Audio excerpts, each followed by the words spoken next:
actual list of people that were on the.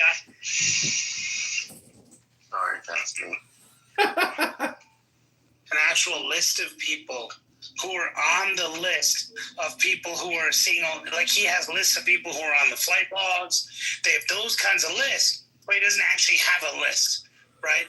Well, what if that's the case, right? And so people are saying release a list because they know there's no such list to release. Does that make sense? Concrete, come up. I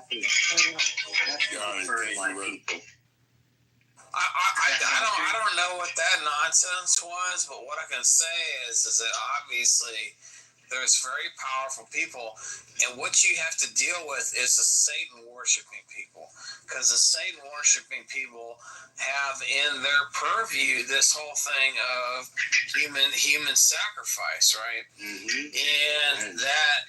And that's part and parcel with this whole thing. So, until you see who those people are, and you don't know the list, and they don't expose them for whatever they are. They're non-human entities. There are non-human entities that are doing human sacrifice. And this is a subset of that. People are not the problem. They're not. They're the. Black people are the scapegoat. Yeah, and they are a problem. Of course so, because black people are the scapegoat. That's the way bottom of the barrel, Well, they are, but they are the problem. But I don't think they're the problem in this case. They are a problem. Is concrete right. here? Well, black people. Obviously, their children are subject to be sacrificed or whatever through the system and used for adrenochrome. Adrenochrome is something that is. They're non-human entities, like eating human people, and that's what the fuck is going on. That's not what we would consider black people, bro. What do you have to say about this? Black people are humans. They are. We love them. They're American citizens. But there are some of them that are not American citizens that are eating the dogs. They are eating the cats. Hold on. And they are.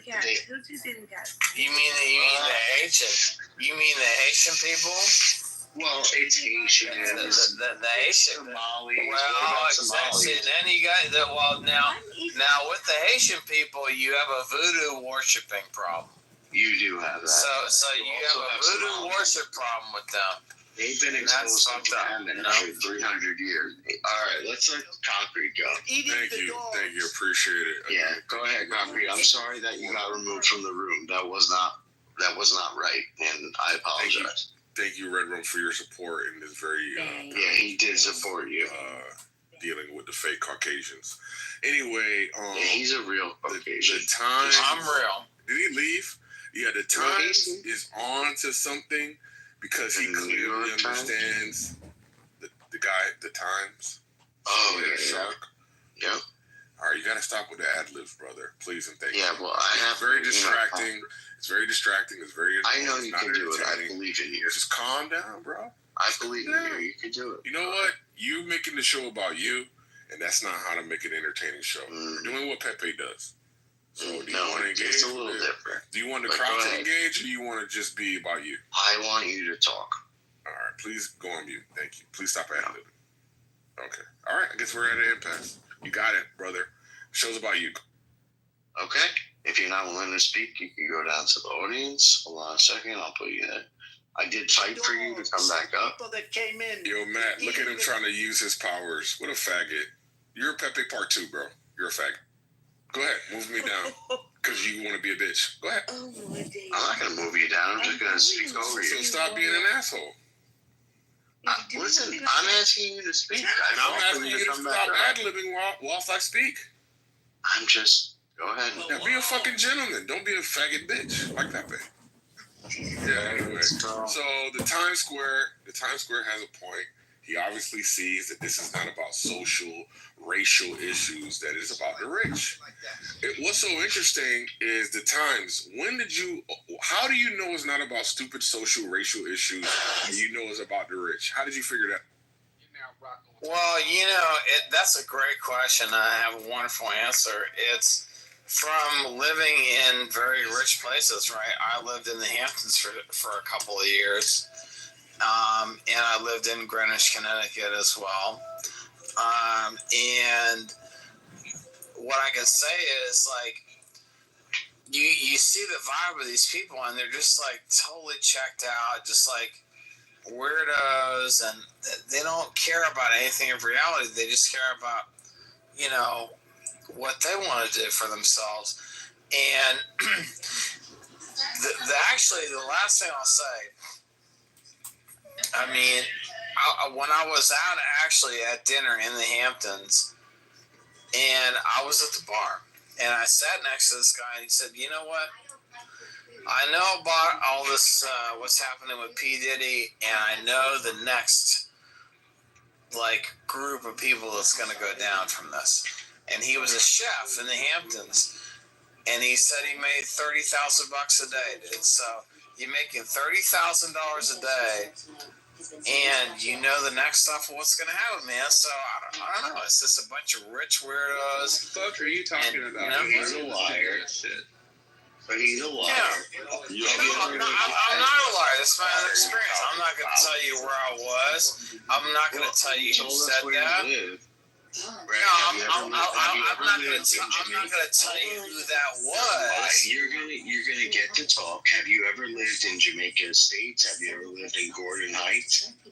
Do you know anything about the rest of the country except the retarded wealthy people that you lived around in Greenwich? Well, I'm from Pennsylvania, so I've lived in the woods, and my family grew up hunting and fishing, and chilling in the holler. No, I'm just saying. What makes you? Hold on, I'm asking. I'm just white trash related, dude. That's it. Yeah, me too. And I speak really from my heart, and I'm telling you my real experience. So I'm not questioning that, but I'm wondering, right? Because I'm white trash as well. I'm wondering where you're getting the part that connects these other people groups, not the fake whites like yourself, but what connects the other people groups in this country, the major people groups, to your conversation. You just said you literally have spent your life around people from the Hamptons. First of all, Donald Trump, nobody did. He was asked a question. Thank you. He was just like, Thank you. He was literally just saying his experience. And he's like, I'll keep it a book with you. This is my lifestyle. And I agree with that's his lifestyle. I mean, Do you know who those people are? Bella, he was intimidated by it. That's why he responded so negative. No, I'm a New Yorker. I understand what he's talking about. I don't give a fuck where you're from. I don't give a fuck if you're Latino, you're orange, or yellow, purple. I don't give a fuck. That's not what he was minding his own. No, he wasn't minding his own business. What he was talking about was New York. And I'm asking him how he knows where the rest of this comes from. So far, he told us he spent his whole life around rich people. And I would like to hear from him. Oh, he didn't how do say you that. know? But the places he lived are He all lived there rich. for a couple of years, bro. Okay, Literally. all right, Concrete, sorry. Where else have you lived, sir? Well, I'm from Pennsylvania. I lived in California for many years. I lived in the Hamptons for a couple of years. And now mainly I live around New York and What can Connecticut. you bring us? What other perceptions can you bring us? I mean, well, I think I kind of gave you the truth of it, man, is that there are very rich, powerful people that, this whole thing is about, control and power, these people want power and control, and they will do anything to have it. And so be discerning and be skeptical of people that want ultimate power and ultimate control and don't care who gets in their way. So we get the power part. We get that they're rich and they have a lot of influence. The part that I don't get is what makes you think, right, they have power, they have control, they can buy what they want. What makes you think that these are the people who control your day-to-day? Well, for me, they kind of don't because I know their games and I look like one of the people that could, influence them. And so they Like a real don't deal with me. They don't deal with me as well as you'd like because I'm kind of like a Robin Hood, man. I'm kind of an infiltrating person, I'm a contrarian in their environment. Are you? Look at my picture. Do you see my picture? Yeah, I do, but I can't tell. But that's what I look like. That's what I look like. Are you? I'm asking you. Are you a real white? Hold on, break 2 seconds. Yes, I'm mostly German. I'm mostly Aryan German. Like Real I'm as white as it gets. I'm American royalty. German, French, Irish. What I'm picking up from Doctor. Hold on, Concrete. We really have. Hold on, Concrete. We really have to, and then you can go, and I will listen to you. I have to understand what this man thinks is a real white. So you say that you look like that, you act like that. But my ancestors have been in this country for hundreds of years. How long have your ancestors been in this country? Less than 100 years. That's why I'm asking. So are you first generation? Are you second generation immigrant? What is your nationality? My mom's from Ireland and my grandparents are from Italy, so that's why I'm asking. Irish and Italian. Of course, dude. The perfect hunter. Of course. The perfect person to ask me about myself. Ask him. Would you? I'm not answer.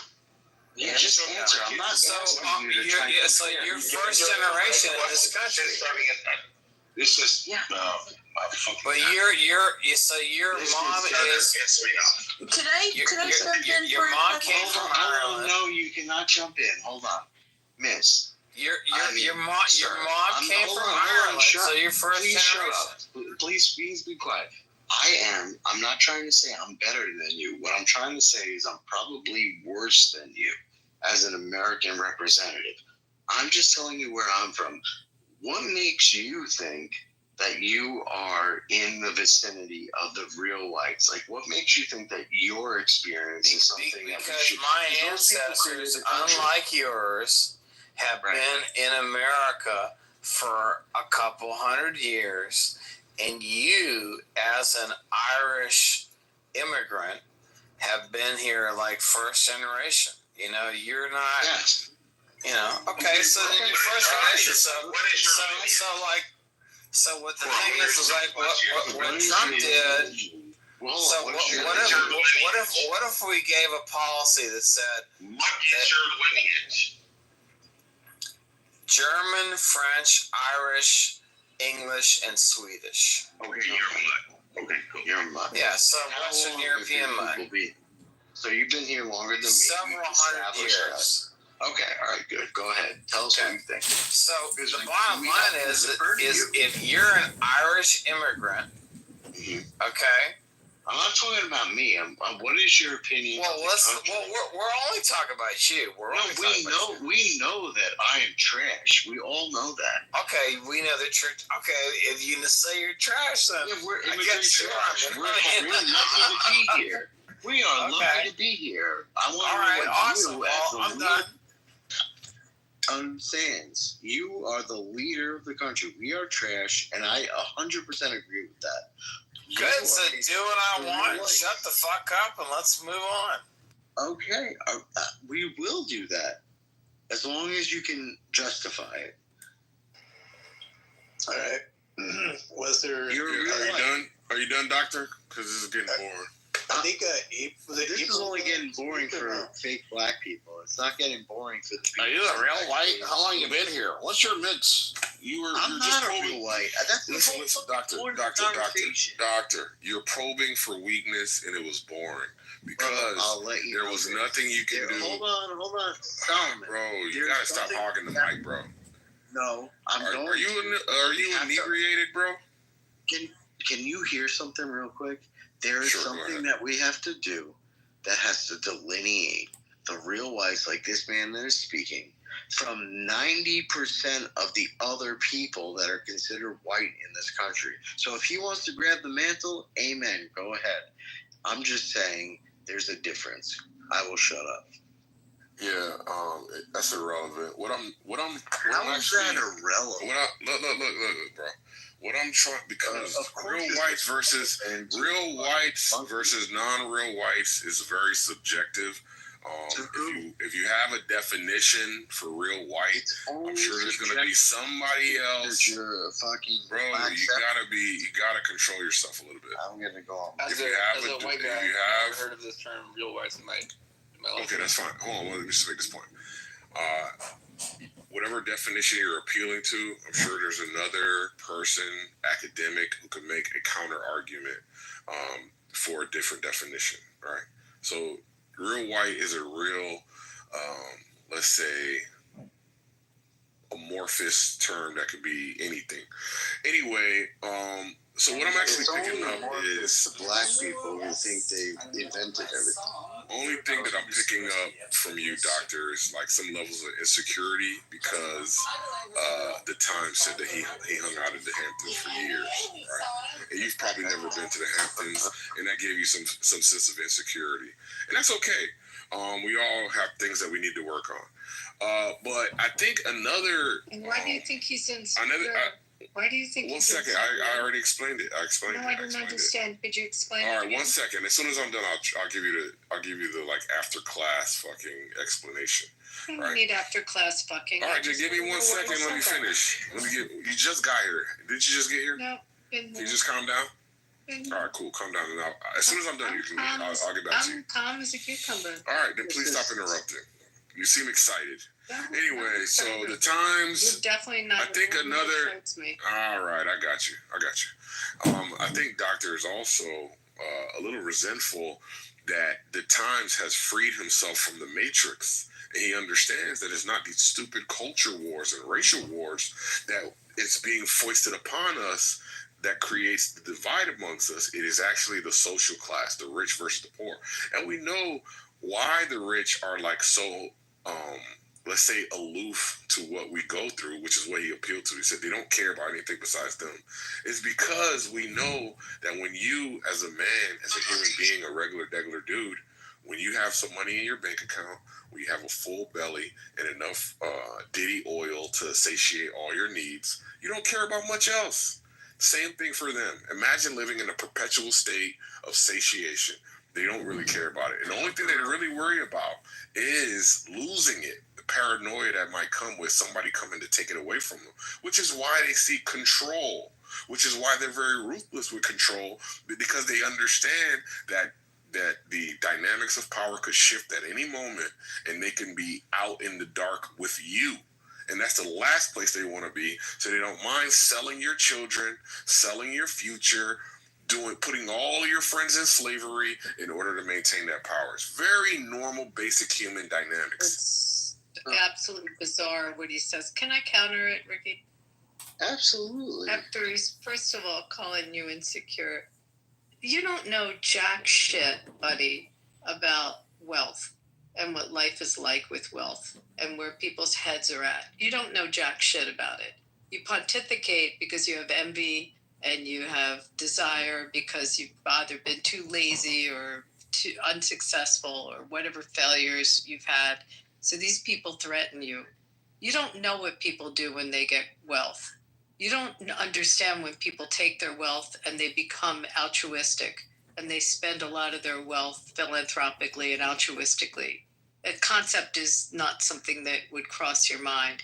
But you're not really around people with wealth, because if you were, you would understand that that's one of the things in human nature that they do, and how they then come back into the community with their wealth.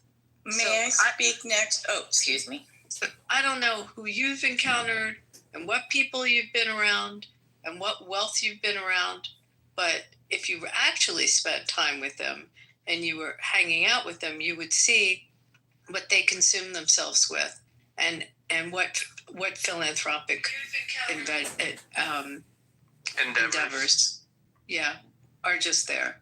And you give me a community and I'll earmark it for you and I'll tell you wherever you go. You think that people just live in these wealthy neighborhoods and they're just playing golf at the club and having a nice dinner and that's it.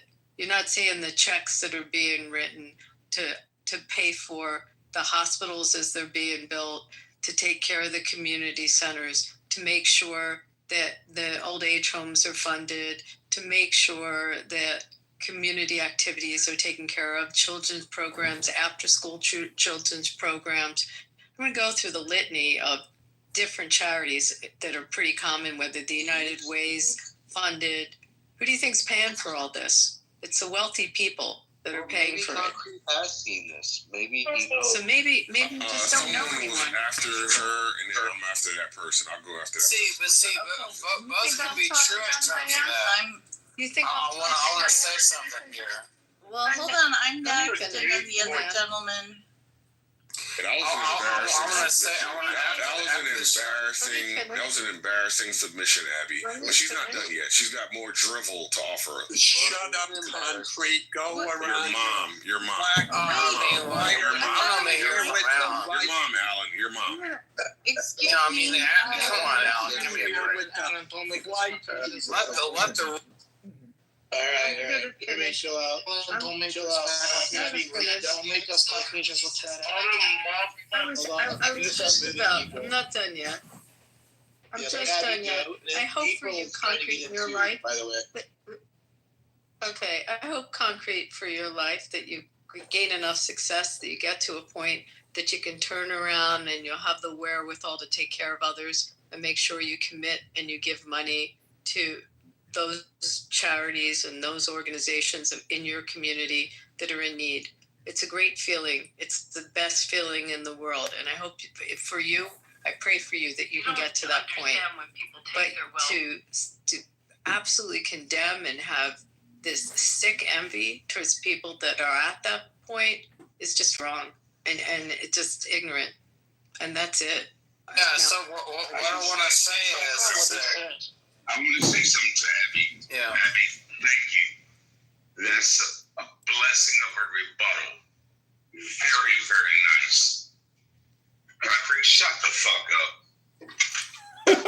Thank you, Abby. Yeah, who was the lady after Abby? And I'm going to go after that lady. Don't, Red Roll, this is like military I want to say something. It's a short here. Hold on to times. I wanted to respond to Abby since she addressed my point so eloquently and so profoundly. I think it's due response, right? April, do you want to go, and then I'll go after you? Yeah. Abby said something to me, and then I want to respond. Let April go. New voice. Thank you. Go ahead. Thank you. About Okay, the continuity of the conversation, but whatever. Okay, you go ahead then. No, it's fine. It's fine. I think this you isn't can go an ahead. electrical outlet. Go Just ahead. let her go. Doctor, you're so inept. Abby's here I to feel defend like I'm you. now getting in the way, so. It's fine. If you want to make a point, go ahead. Because Abby made a complete psychoanalysis and, Right. No, a survey. She made a complete survey of my. Yo, KP, what's going on, bro? What's going on? Why are you interrupting me? Why are you interrupting me? That's not the concrete show. Can you just chill, bro? Not the concrete show. You're the one making it to the KP show. I don't have any beef with No, you, bro. I'm not. You're interrupting me. You're an asshole. All right, go ahead. So April's You're being talking. an asshole. Go ahead. April's talking. Thank you. So thanks a lot. Okay, I am from the Santa Barbara area, Montecito, Hope Ranch. My family's been there a long time. We came over on the little wood boats years ago. Blah blah blah. My daughter went to boarding school at Kate. Okay. Oh right. Really beautiful there. Yeah. So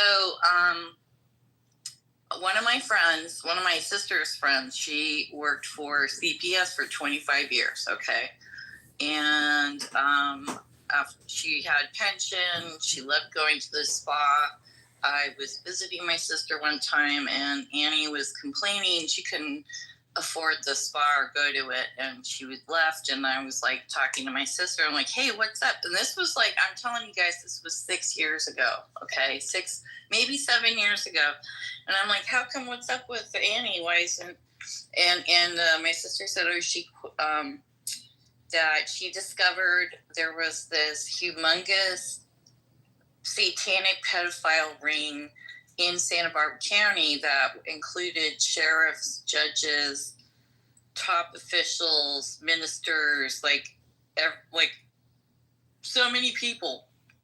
And she went to her boss, and he told her that she needed to quit or she could die. And so she quit her job, and she's now like out of state, kind of house sitting, that type of thing. But yeah, after 25 years, it's that serious, and it goes across all the boards. I understand about saying like not all wealthy people are bad. Like everybody has good and bad qualities, but you know, it's like the Epstein thing. Like I just feel like sometimes like the ultra wealthy is rules for thee, but not for me. You know? Yeah, that's a good point. And basically, April, I don't know how long she's been, or Abby, I don't know how long she's been here, but she did a complete psychoanalysis of me, and you know, she was able to look into my life and see all of my accomplishments or lack thereof, and then she was able to like ascribe a motivation as to why I said that the real problem isn't race or ethnicity or religious belief, and it's actually like a class issue, right? And she so eloquently pointed. She so eloquently pointed to like charitable endeavors, right? And the interesting thing about charitable endeavors is old folks' homes are something that we can take care of as a general society, right? If that was what our government wanted to do in terms of our tax dollars. Feeding the homeless, on and on and on. Our government, the collection of the people, or the collective entity for the people, by the people, is something that would actually take care of these things.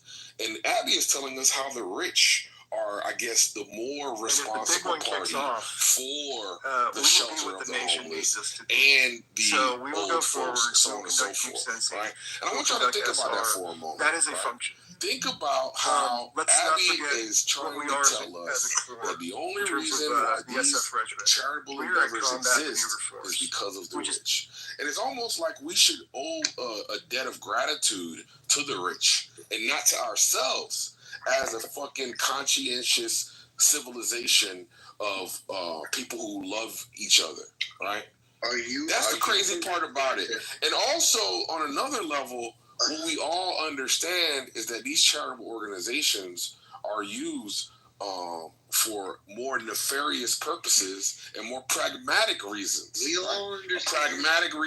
A pragmatic reason being tax fucking credits, right? A more nefarious reason being fucking funneling operations, right? So she wants us to give the naive. She wants us to give the naive.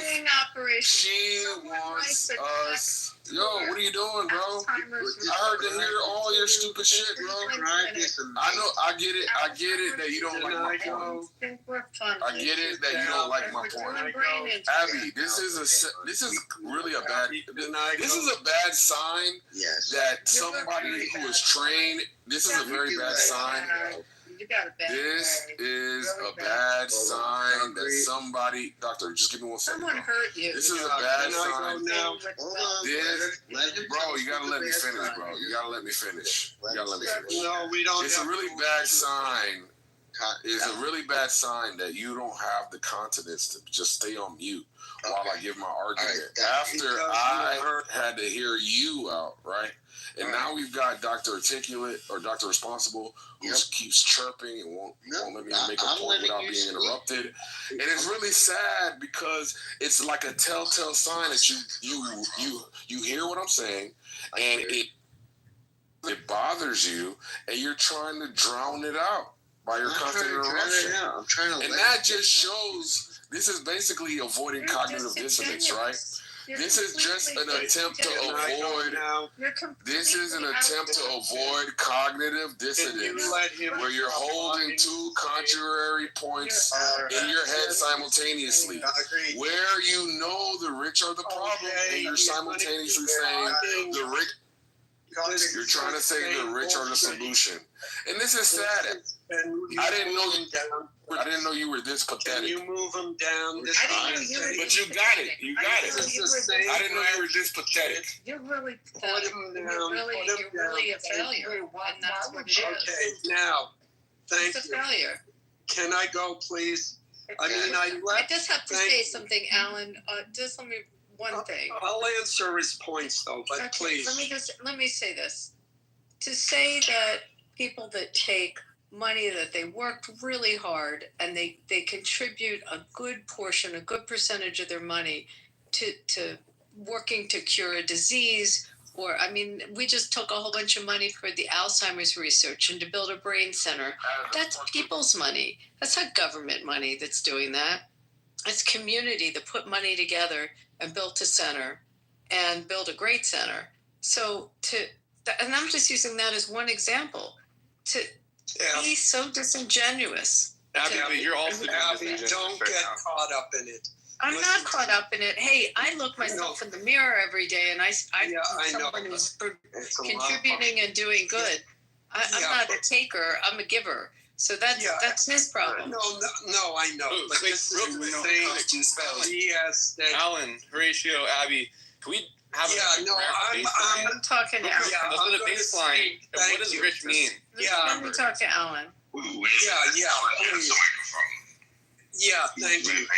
Look, I left Shillism because in large part because of the BS that concrete does. Notice how he says, well, Abby did this and you did that, and the moderation, he's always analyzing people's behavior, but then, shock of all shocks, he gets upset when you analyzed his behavior. But to address his point specifically, one of the reasons why the government doesn't take care of the elderly in the ways he described is because when the government gets involved, 9 times out of 10, they fuck things up. That's why they don't. Just look at the VA as one example. But even if you don't agree with that example, the point is once the government gets involved, then everybody looks and says they have deep pockets and the bureaucracy kicks in and inefficiency kicks in. That's why we as Republicans support the kind of donations and giving that our illustrious moderator, Abby, thank you for saying that, Abby. That's why Republicans believe in private organizations and Democrats believe in, now they openly say collectivism, which is another word for communism. It doesn't work. Alan, thank you. Let's talk, because you and Abby have both said that we have all these medical advances and all this great shit that comes from private contributions, and that's just not true. Most medical research is funded by tax dollars. Most medicine is created using tax dollars. I get what you're saying. Private charities do a lot of good for the world, but you're living in an alternate universe. It's not grounded in reality. Private funding creates medicine. Did you hear my example? Did you hear my example? Yeah, you're talking about the dementia center or Alzheimer's. I gave an example. The very big hospital, Cleveland Clinic, brain research center that's working on Parkinson's and Alzheimer's. Also brain injuries caused by boxing. Very hospital work there. Okay, a lot of connection with UFC and boxing.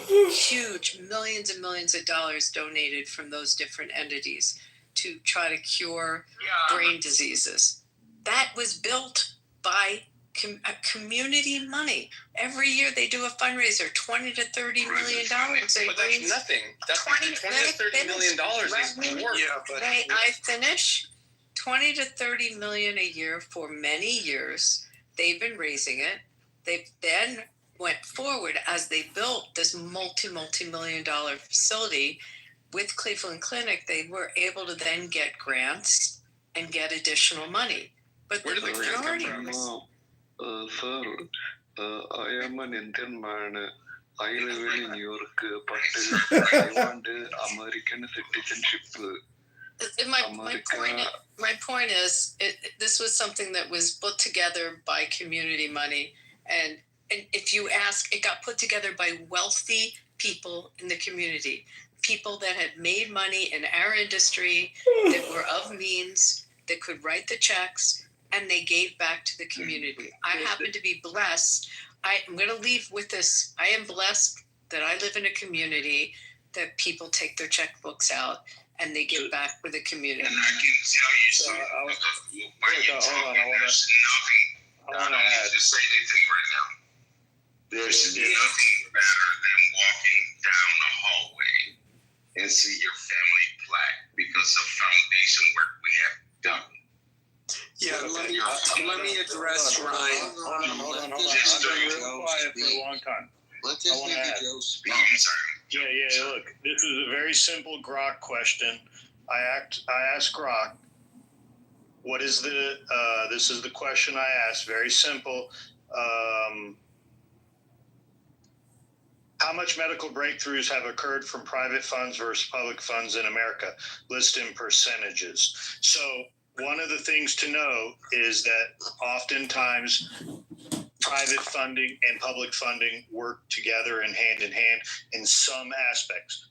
But to cut to the chase, the conclusion is approximately 65% of medical breakthroughs in America can be attributed to private funding, industry, philanthropy, academy. Industry. Wait. You're taking private means any private company. Funding. Yeah, Listen what I'm that's saying. completely separate from charity money. No, if you're talking private, that means private industry. That means any private. Please. I sat here very quietly. Ryan, I'm going to have to drop you if you interrupt me again. Okay, just wait your turn. So look, 35% comes from public funding.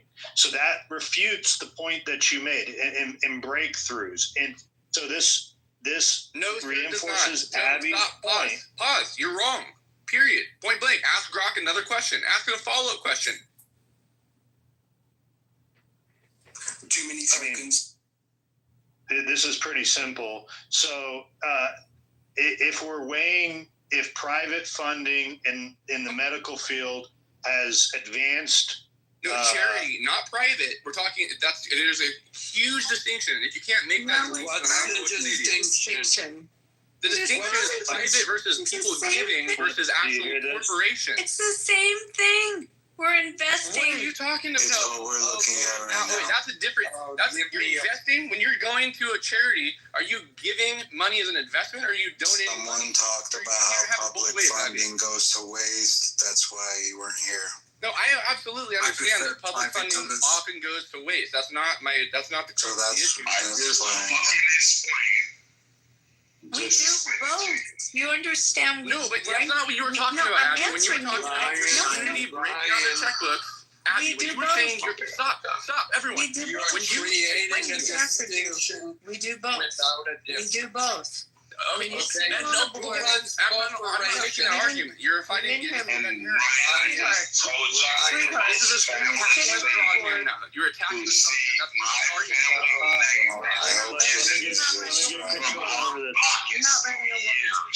You're not letting a woman speak. Breast cancer centers. This is what we do. Hold on. This is what we do.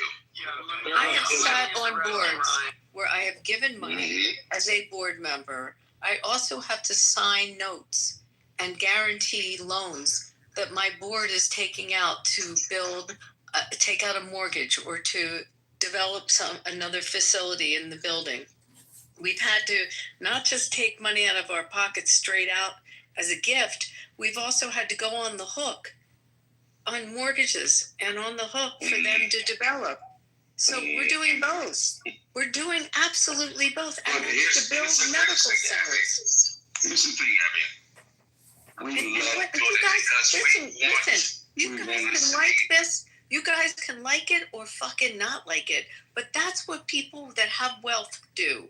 Okay? And they're not doing it. They're not doing it so they can put their name in billboards. They're doing it altruistically because they want to do it because they cared to the community they grew up in, and they want to help that community. Us real whites. Us fake whites. And I don't really give a flying fuck if you don't believe me. I don't give a flying fuck because I don't do it to please you. It's Ricky. I'm just saying, teach us, because we have no idea what's in the head of these people. Like, I'm a piece of white trash, and so are like 70% of the people in the room. We have no idea what they might do or think. I'm not a piece of white trash. I know didn't you're grow up not. that I'm way. not saying we are. I know you fired up. No, I'm not fired up. I'm just coming from a place of someone you probably never talked to. Okay. Yeah, and on you top, probably never had this conversation. on top of you that, probably never Abby, thought you would. on top of that, he forgets that it's people who sit on those boards, and it's people who say, you know what, in my company, instead of taking our profits and giving it to our shareholders or doing some other thing, we are going to give it to this charity. It's still people giving. The distinction he was trying to make was it was a distinction without a difference. He was saying, oh, it's not charity. He just didn't know what the hell he was talking about. And Abby, I think you missed the joke if you talked to Ricky enough. He was siding with you. It was maybe a little outputting. This is what we do for our communities. Don't care where you are. We're going to take care of our elders and siblings. This is how we were raised and built. So I don't know who the guy, Ryan, who the fuck you are. No. We take care of shit. We give out of our own pockets. We don't care about anything else. I want your mother to have, surgeries if she doesn't have the insurance. We want to take care of your sister that may be having brain cancer. God forbid. This is what we do just out of the kindness of our hearts. The fuck is wrong with you, man? And I just want to say, for the people who were offended by Dr. Responsible's white trash comment, I want to say right now that white trash is an inclusive group. We invite all ethnic groups and racial groups and skin colors to be white trash. The first rule is you got to put raisins in your potato salad. And we love all niggas too. Go ahead, niggas. Come on. And he's right. He's right. This is not, we have to delineate between the real whites if we're going to have this conversation. It's not the same people groups. We have no idea what the fuck y'all real white people are talking about. And we have no idea what the fuck y'all quote unquote niggas is talking about. We have no idea. And this is another group of people. Don't you have to be a junkie to be white trash? No, you don't have to be a junkie. You just have to have parents. You just have to have parents who don't know the system that the real people who created this country created. You have to have parents that don't understand it, and then you don't understand it. That's what the fake whites are. You have to be the underdog. We're getting classified as this group of people, but we have no idea what the fucking Mayflower people, real whites, actually set up. We have no clue. Okay, so that's why it has to be delineated. Nothing else. And you want to know the real secret? The real secret is all of those tricks that the rich people use to, quote, avoid paying taxes. Anybody who makes 50 grand a year can use those same things too.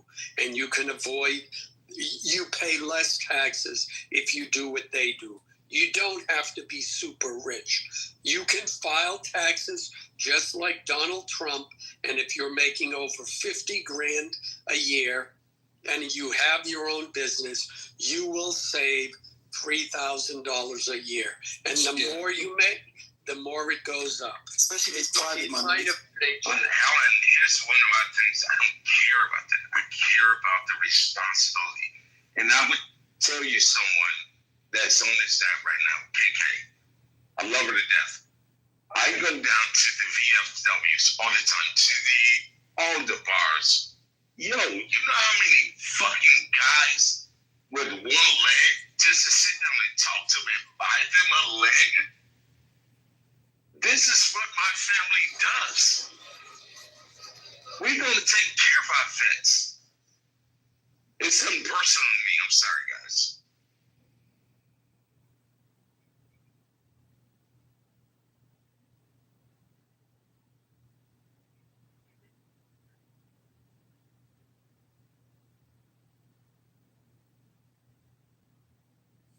Sorry about that. Just had a meltdown. Sorry, guys. No, we're very lucky that the government still hasn't taken away our incentive financially to be able to give. And they've not made it hard to do it. They actually give us lots of avenues and ways to contribute. But if I look in my community, the people that are feeding the poor are Catholic Charities and Foursquare. And I mean, it's not the city. It's Lutherans have an organization there, the Jewish Family Services there. I mean, that's who's feeding them. There is a closed off section in the city, and there's like facilities, and they're private facilities that are doing the work. Rich people. I want to leave you with a crazy statistic. I know this is going to get people crazed, but when they look at money contributed around the country that's into philanthropic needs, whether it's hospitals, diseases, schools, universities, just money contributed, and the arts, art museums, ballets, all of that, across the board. 27% of the money given is coming from one ethnic group. That same ethnic group is 2% of the population. Jewish Palestinians. A lot. Yeah, 27%. And especially if you're in the Syria area, great child hospital out there. They do a lot. Greatest people I work for. Well, one of the reasons is also it's in the culture. You are taught from early on of tzedakah, of giving, of charity. You just have to. And it's really pressed. It's pressed very hard.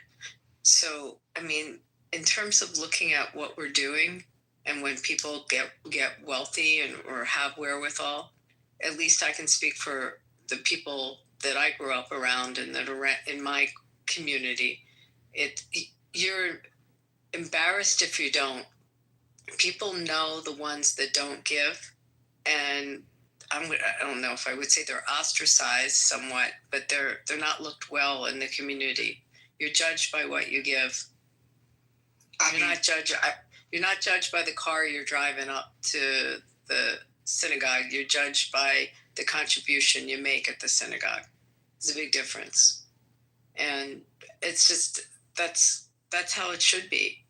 I wish all the communities just felt this obligation to give back, and our country lets us write it off. So that's a good thing. There's no reason why people shouldn't do it. So anyway, I'm done. The data shows that if you're richer, you're much more likely to give more to charity. Your propensity is much higher. And it's not that you give more because you've got more, it's that you give more as a percentage. I don't know why. No, you give because you are a good person. Because it doesn't matter if you're wealthy. It does. Or rich. No, you just give. It positively correlates. One thing I was taught as a young kid, and I never heard this word, I was probably about 4 years old. And my father said, don't make fun of anyone less fortunate. So we've been givers. We didn't know anything of less fortunate. We always give and gave. And this is what we do. Don't care who you are. I will always help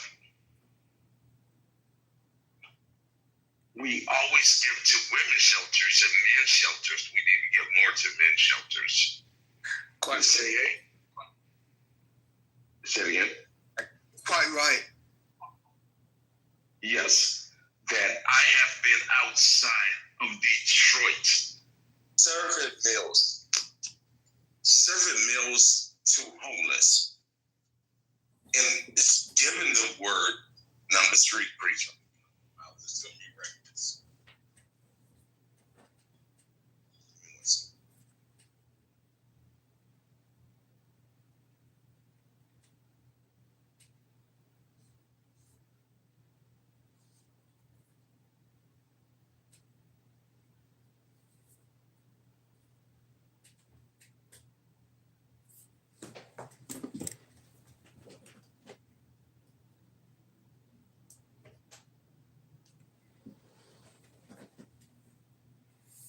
Yeah, $100 billion a year is avoided in federal income tax by donating to nonprofit charities. And I'm all for Zadaka and doing charity work, but the country's $37 trillion in debt. We just keep borrowing and spending into oblivion and giving tax breaks to wealthy donors to nonprofit charities. How much is too much? When do we start correcting the books and having balanced books for we, the people of this country? It's not actually given to the charity, is it, though? Yeah, it's actually given to a non-profit corporation known as a charity. It's just a break which they don't have to pay elsewhere. This is why I do things personally.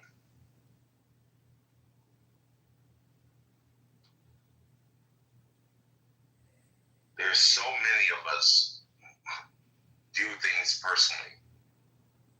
Listen, Mark Zuckerberg and Priscilla Chan, they created a nonprofit and gave hundreds of millions of dollars to it because they felt guilty because they pushed the vax on everybody. Now people who have inflammation and disease are trying to cure it with their nonprofit. If that's not hypocrisy, I don't know what it is. Oh shit, what's up, John? I didn't know shit. What's up, John? I'm sorry. Hit you off. Go ahead. Much love, brother.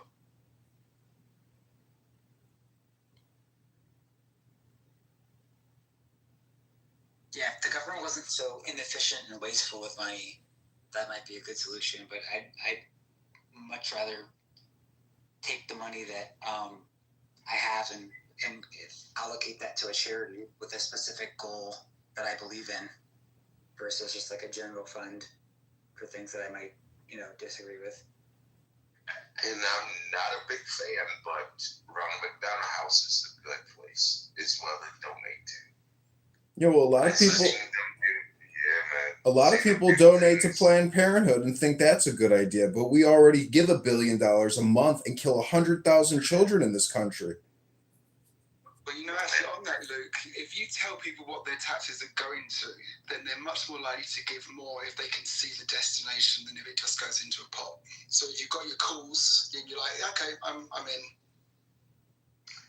And if you look around your own community, your major hospitals, there are other houses that's around your ICU units that's welcoming money to try to stay open so they can take care of your family. Man, it's a beautiful thing, man. You guys don't understand it. Yeah, well, it's estimated that McDonald's kills about 800,000 people a year in this country with their fake-ass, terrible food. But the net benefit is much, much better. Yeah, for $2 cheeseburger, and I'm going to give $40,000 out of your pocket a year. Yeah, they got a racket. But no, seriously, all jokes aside, go to your local hospital. There's other people that's like you and I, just commoners, that we would board people to say, hey,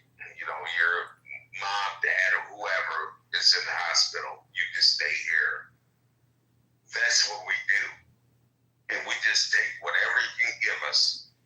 If it's $20 fucking, we don't care. There's a lot of people just being charitable like that. You guys need to invest. Just say, hey, look, John, you know what, man? You got this house. It go $100. There's a lot of us. You've been a bit optimistic earlier. I wish there were more people like that. I don't know whether it's normal. A lot of people like to bring up Al Capone that he was busted on tax evasion and not bootlegging. But the fact of the matter is, Bill Gates and Mark Zuckerberg and countless other billionaires should also be arrested for the rampant tax evasion. Al Capone brought medicine to the people. There's one set of rules for the multi-billionaire rich people and people worth 20 million or plus, and there's a whole separate group of rules for people who make 75,000 a year and pay through their fucking noses. Federal income taxes, property taxes, etc. Taxes in this country are out of control. Borrowing and spending in this country are out of control, and you all know it. I just want to point out, Matt, do you hear the argument John's making? It's the same argument I made about Epstein and why that issue was so important is about the two-tier justice system. Right or wrong, I'm hearing both arguments on this, but the two-tier justice system is one of the most important issues next to election integrity.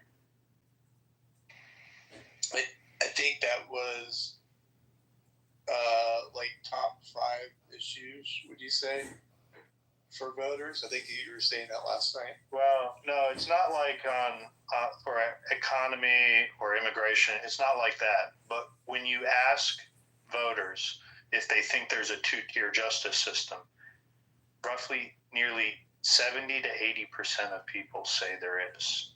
So when you're dealing with numbers like that, it's like it doesn't matter if it exists or doesn't exist. The people believe it exists. You just need to have an injustice done to you, and then you realize how important justice access is. Expensive lawyers.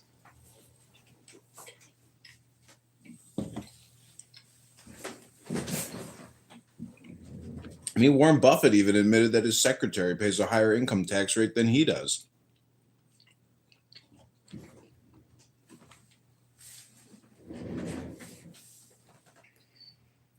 Yeah, the progressive income tax is communism, and we should ban it. Yeah. Maybe moonlighting in certain ways. We need major reform in income tax and property tax in this country. We have become slaves. So if we didn't have like this supposed elite class of people, or I mean, just even the rich, for that matter, do you think this world even works? I mean, or at least our country, but I don't know if, like, I suppose we depend a lot on them. I don't know. I don't know. Are we just saying that we just want to dismantle the rich at the end of the day, or what? No, that's what the communists argue. I know that's what they're saying. I just it's hard to believe. But Horatio, it sounds like you're the type that would want that. I don't know. No way, man. That would be burning and dying. All right, just double check. All the white trash. The French tried that. It just ends up in chopping a bunch of people's heads off. For his sake.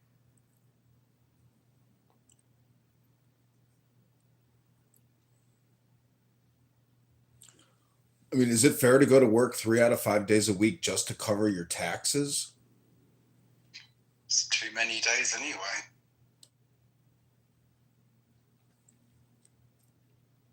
No, people that make $150,000 or less should pay no income tax to the federal government. And I've heard that idea floated. We should get back to a tariff system. I think Trump's at least initiating it. I don't think it will be to fruition, but the country was funded on tariffs and indirect taxation, sales taxes and stuff like that for 150 years. We can go back to that system. But isn't it the argument that you are basically going to be net zero by the end, so you're never going to end up with more than you started out with? It probably smooths over a lifetime on average. Not even sure what that means, that what you just said, Horatio. Well, because you don't, I mean, assuming you don't actually end up with money at the end of it, you know, you probably end up with zero and you start with zero. Yeah, What the hell is he talking about? that's called hell, You have Horatio. education at the beginning of life, and then you have healthcare at the end, and it probably all smooths out to about zero. It doesn't all smooth out. Are you out of your mind? The country's $37 trillion in debt and $100 trillion in unfunded liabilities. This country's completely broken. We keep borrowing and spending like there's no tomorrow. Bloody fancy military jets of yours, those ones which you can't even see when they're in the air. We like to call them stealth bombers or B-2. Oh, fancy.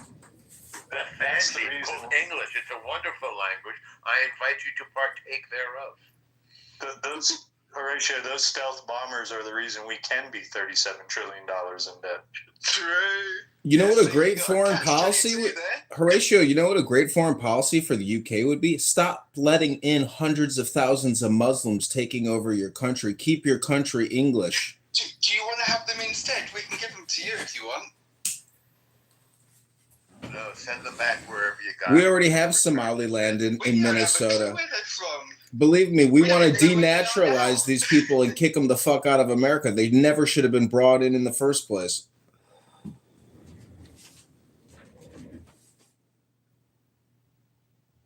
Afghanistan. That's on you guys. How the hell is it on us? Because you got tired and left. I mean, after you fucked 12 years wasn't long enough. This is somebody who had an empire upon which the sun never set, and now you're sitting there and you can't pay your bills, and you're telling us about Afghanistan. Oh, no, it sucks, right? This is friggin' pathetic. Should have been born 100 years ago. I think we should institute a travel ban and let no English, British, UK person come into this country ever again. I think we should add English and just say, listen, if they speak English, they belong to America. Oh, yeah, please. I've been trying to say this for years.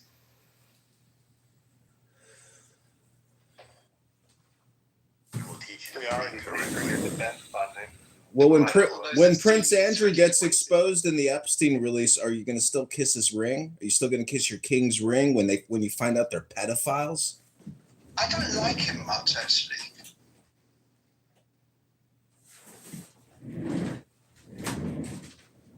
Well, that Prince Andrew is guilty as all hell. He committed all types of criminal sex acts against minors. Guess what? Maybe you should behead him and put him in jail and exact some capital punishment. That's where you went wrong. We had the chance and they just let him off. Do you even have the death penalty in the UK? Should do. You do? No, it would be some of the gallows. We'd be hanging people. Okay, well, there you go. You can start by hanging him, right? Yeah, why not? That'd be fun to watch. Very expensive to go to front seat. People would vote to have it brought back. I think that's a statistic.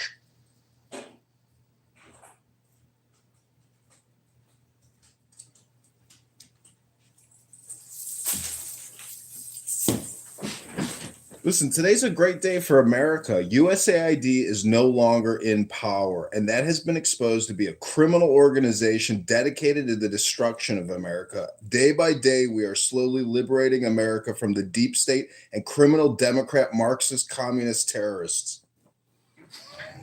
What's it done to change your life?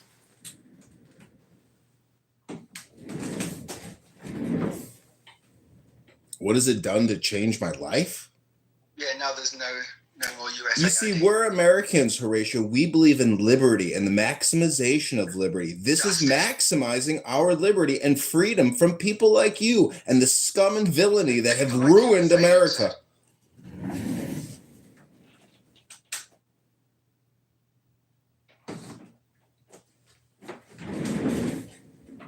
You think Stacey Abrams and her $2 billion for her climate change nonprofit, you think she's not going to get arrested? They're taking that money back. Wow, so.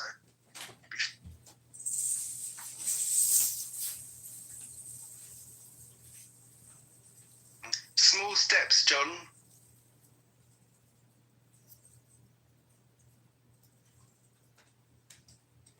This guy sounds like Mother Goose. Trust me, when these Democrats find out what's in that Epstein file and they see Bill Gates and Bill Clinton and their beloved Democrats, this is going to hit them in the face like a sledgehammer. And that's just the bees. It's got to be bad on both sides, right? Or else it would have come out. Is that the theory? Oh, really? Who controls the information release? Look out, Democrats.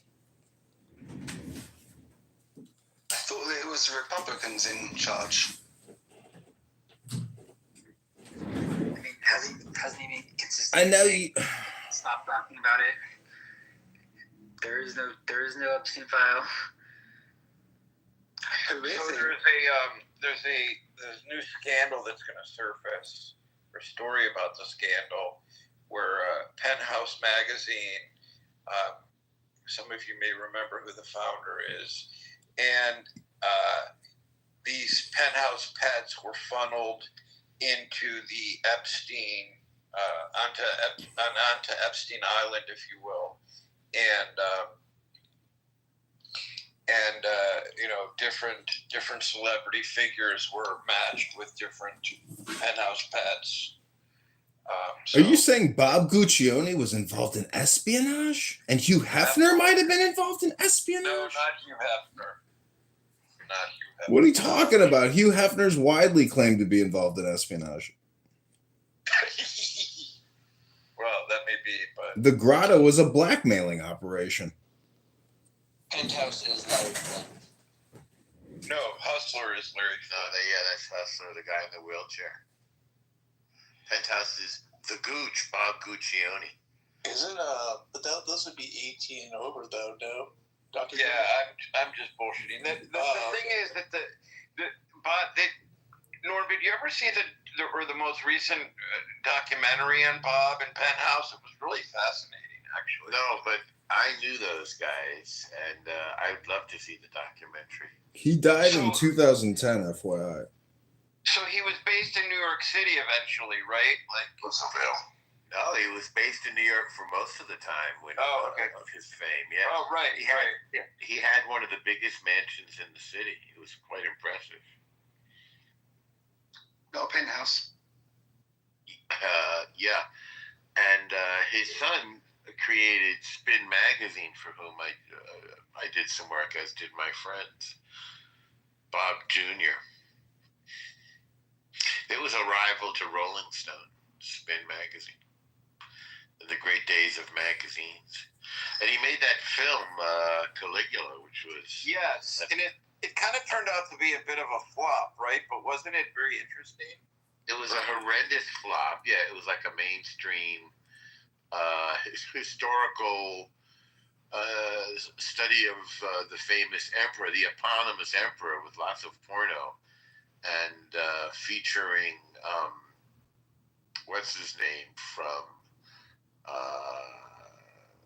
Clockwork Orange? Malcolm McDowell. Yeah. It says here that Guccione sunk 10% of his fortune, which was estimated at $4 billion, into a compact tokamak, which was fusion technology. So he got suckered into investing into fake energy. It's amazing how many smart, rich people get suckered into weird stuff like that. Elizabeth Holmes blood testing machine. All of these older... Huh?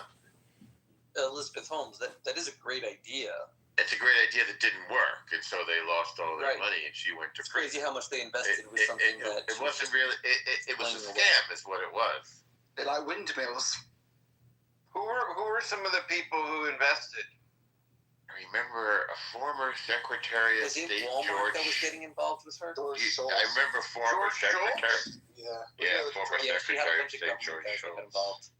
There was a whole slew of A-list celebrities that were invested in that shenanigans. Older guys, people from government. Yeah, she sweet talked them. She was the first big startup woman, to go really large, and then it was all a scam. And she's in prison. and it's reported that she had children. She had babies, right? Because she was trying to defer her prison sentence, which is really kind of evil. But That's kind of interesting. Yeah, I think she did have a couple kids.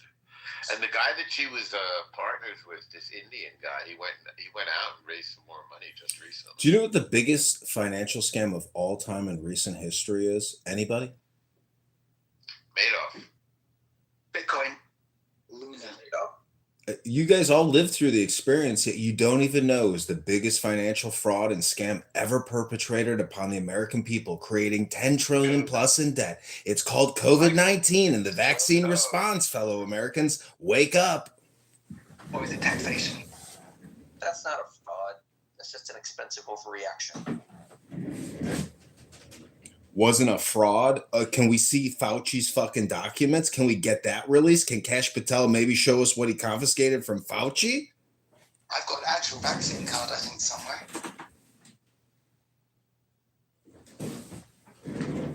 It's interesting. Bill Gates made $100 billion off that trade. What did he trade? He created one of the largest vaccine response corporations out of thin air.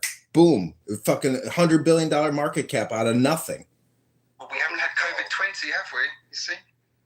What was it called? Biosphere or some weird name. I can't remember it off the top of my head. Yeah, I'm not sure you're understanding exactly what happened, but I don't know the particulars, but if he made a company and it went from 0 to 100 million. 100 billion. Let me get the name for you. Sounds like he's doing something, right? Yeah, he's creating fucking bullshit out of thin air. He creates software virus, creates the fix. He creates a vaccine virus, creates the fix of that. That is the most corrupt motherfucker in this country. As you unravel the secret mystery of COVID, it strikes me that as society gets more complicated and we get more elaborate threats and technologies developed, like COVID, right? We had a plague. We've had plagues before. And plagues can be devastating. So we reacted very quickly with like all of our tools, the finances, the information, by which I mean like media companies. We also had the travel. We had borders. We had states. We had cops. We had laws. We had new pharmaceuticals, right? So we had all of these things setting up, and that's extremely complex, very complicated, and we do it very quickly and efficiently in order to respond to a crisis. But then what is the natural consequence? Because of all of that speed and complexity, well, like as we can see from the media landscape, there's an obvious conspiracy. It's just impossible to hide the specter of conspiracy when you have complexity. Complexity that by design people do not understand the entire, like I don't know how to make a vaccine. I don't know how they decide whether to report on this plague or that plague, like the plane crashes or whatever. Got it. We don't live in Egypt anymore. Listen, BioNTech in 2021, the market cap was 100 billion. Now it's at 26.65 billion. But this is all controlled by the Bill and Melinda Gates Foundation. You don't happen to work for the Bill and Melinda Gates Foundation, do you? I'm saying conspiracy theories are a natural byproduct of the complexity and development of society.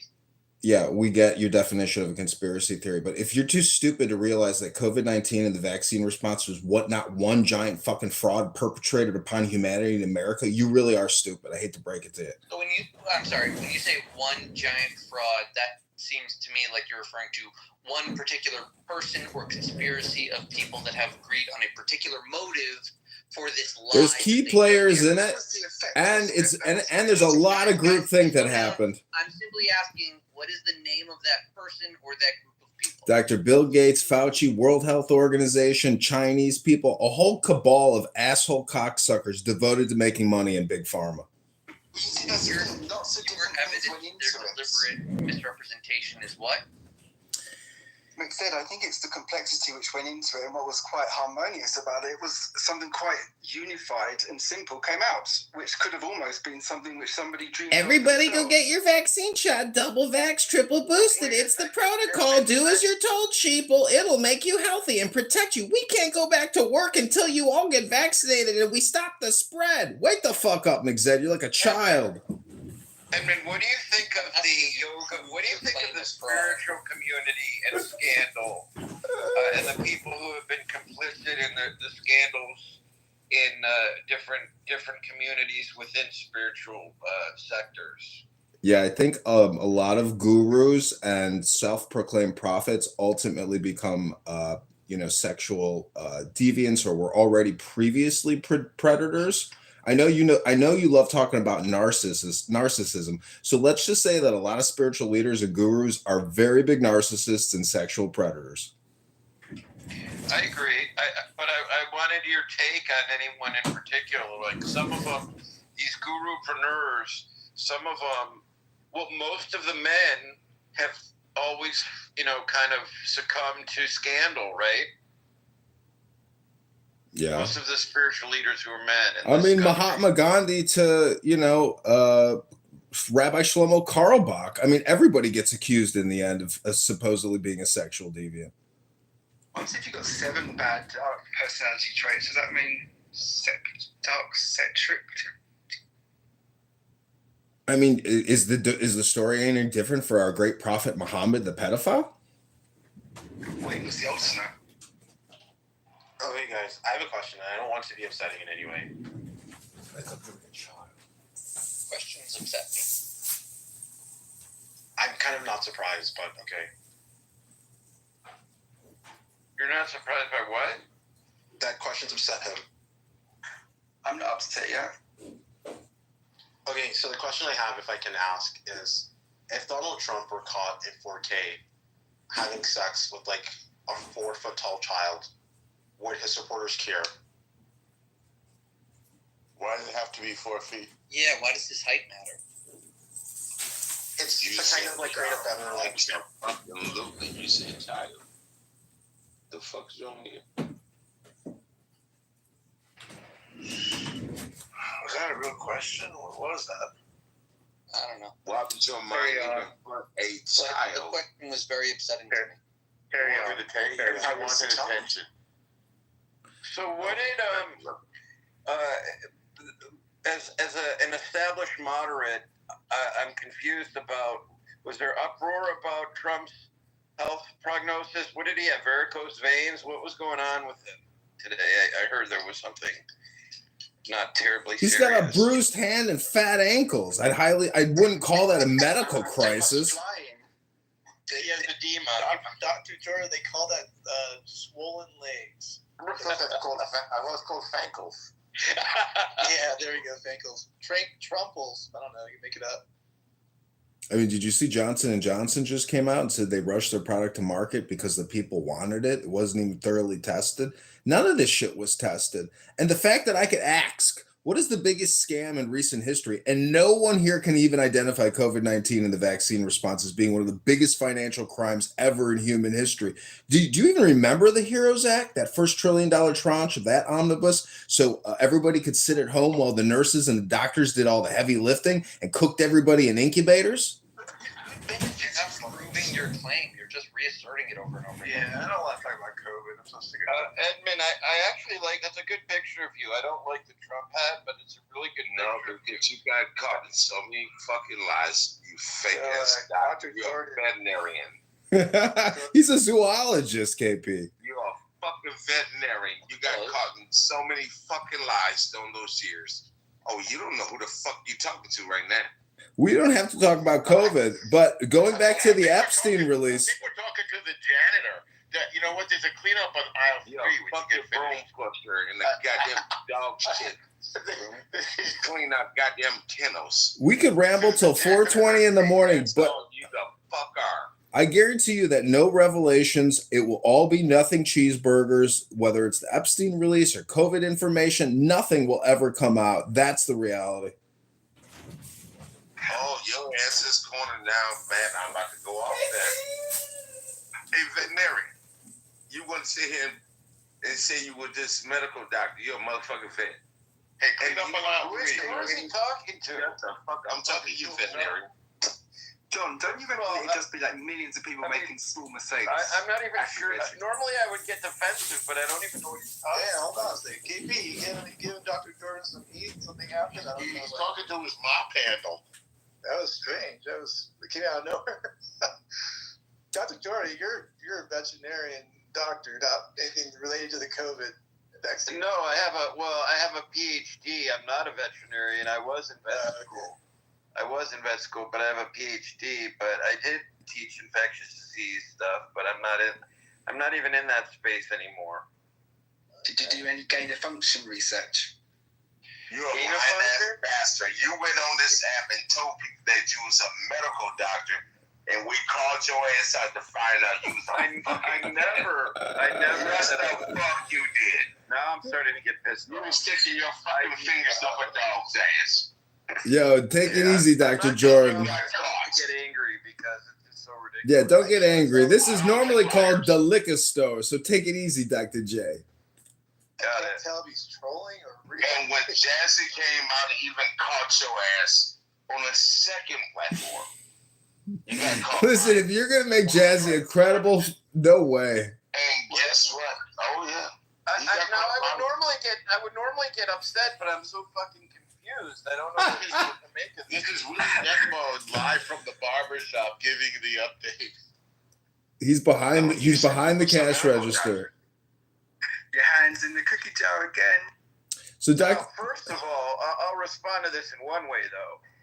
The veterinary science and veterinary medical community is more poised to talk about infectious diseases than most physicians, so that's one thing. But I never claimed to be a medical doctor or a veterinarian. So yes, you did, you asshole. I do remember you advancing the COVID narrative. Well, I did, but you know, I doctors back then. Yeah, but I can admit, today it was. I have no reason to lie on you at all. I would never. You do realize that the COVID-19 experience was like a high school popularity contest for people on this app who consider themselves intellectuals or well-educated, people that deal with medicine. I mean, it's Dr. Copeland. There's countless examples of just charlatans on here speaking nonstop and spreading their bullshit, what they regurgitated from MSNBC and whatever fucking forums they look at. It's a world of bullshit. Yeah, I think that's my connected. What I think happened is that there were certainly and now you got caught again. There were certainly physicians who have huge egos that for the first time in their careers the God complex got the best of them, and because most Americans were not terribly impressed with physicians to begin with, but then when COVID hit, they somehow became saviors, and they were so egotistical and arrogant. There was that one woman. What's her name? The Indian gal, Dr. Priya. Oh yeah, Dr. Priya. Oh my lord! If there was a personality, I mean, she was an attractive specimen, but her personality sucked too. I mean, it's just hard to believe you could have immutable characteristics that were painful to look at, and then, have such a fucking terrible personality. So her charm wasn't infectious. Yeah, her charm was infectious. I mean, does anybody here? That joke. How can anyone here not think that? How can anyone here not think? So some people had an incentive they were being paid to peddle the narrative on this app. I was always curious, were you ever paid? No, because I've been out of the field a long time. But I did work with ivermectin a lot with him. But I'm completely out of the field. In fact, I once got accused in regard to the animal field, I once got accused of writing articles on behalf of SeaWorld to challenge the narrative that came out of that Blackfish documentary. And people were saying that I was paid to sit on boards and write articles for SeaWorld. And I wish that was the case. I didn't get paid a goddamn cent. I was just, supportive of some of my colleagues and passionate about the work I was doing. Yeah, Dr. Copeland was KP. Dr. Copeland was a special kind of asshole. Mr. Right-Minded was witness to a time I was in his room and he was advocating for 13-year-old boys to be, if they came out as gay, that they should be groomed, what he called advised, but it was nothing short. It was grooming and pedophilia. You know, that 13-year-old boys should be counseled by adult gay men how to properly prepare their anus so that they don't have anal tearing when they have anal sex. Who said That's very Greek. This was Dr. Eugene Copeland. Are you serious, Alan? I am dead serious because It's true. I idea. I was there. I'm a volunteer. Oh, Matt, were you there? Yeah, remember Beaver and I were there. We couldn't believe what we were hearing. Yeah, I know. And yeah, Mr. Right-Minded was there. See, I'm like, he's asking me these questions like, well, what would you do if your son came out as gay? And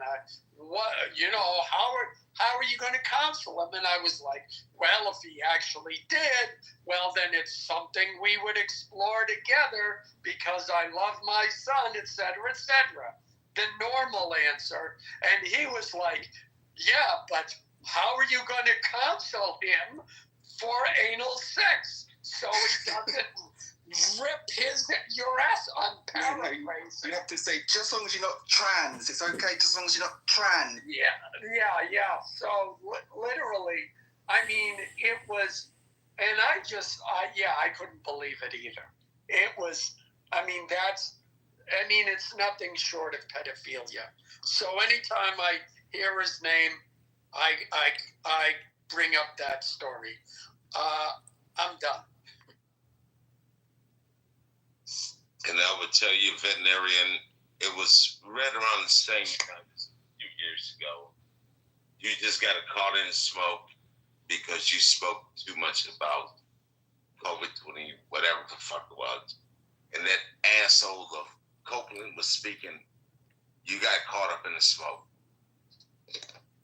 Another victim of the virus. I did. I definitely respect Dr. Copeland. He may have been wrong about this, but I actually think he was smarter than most of the physicians.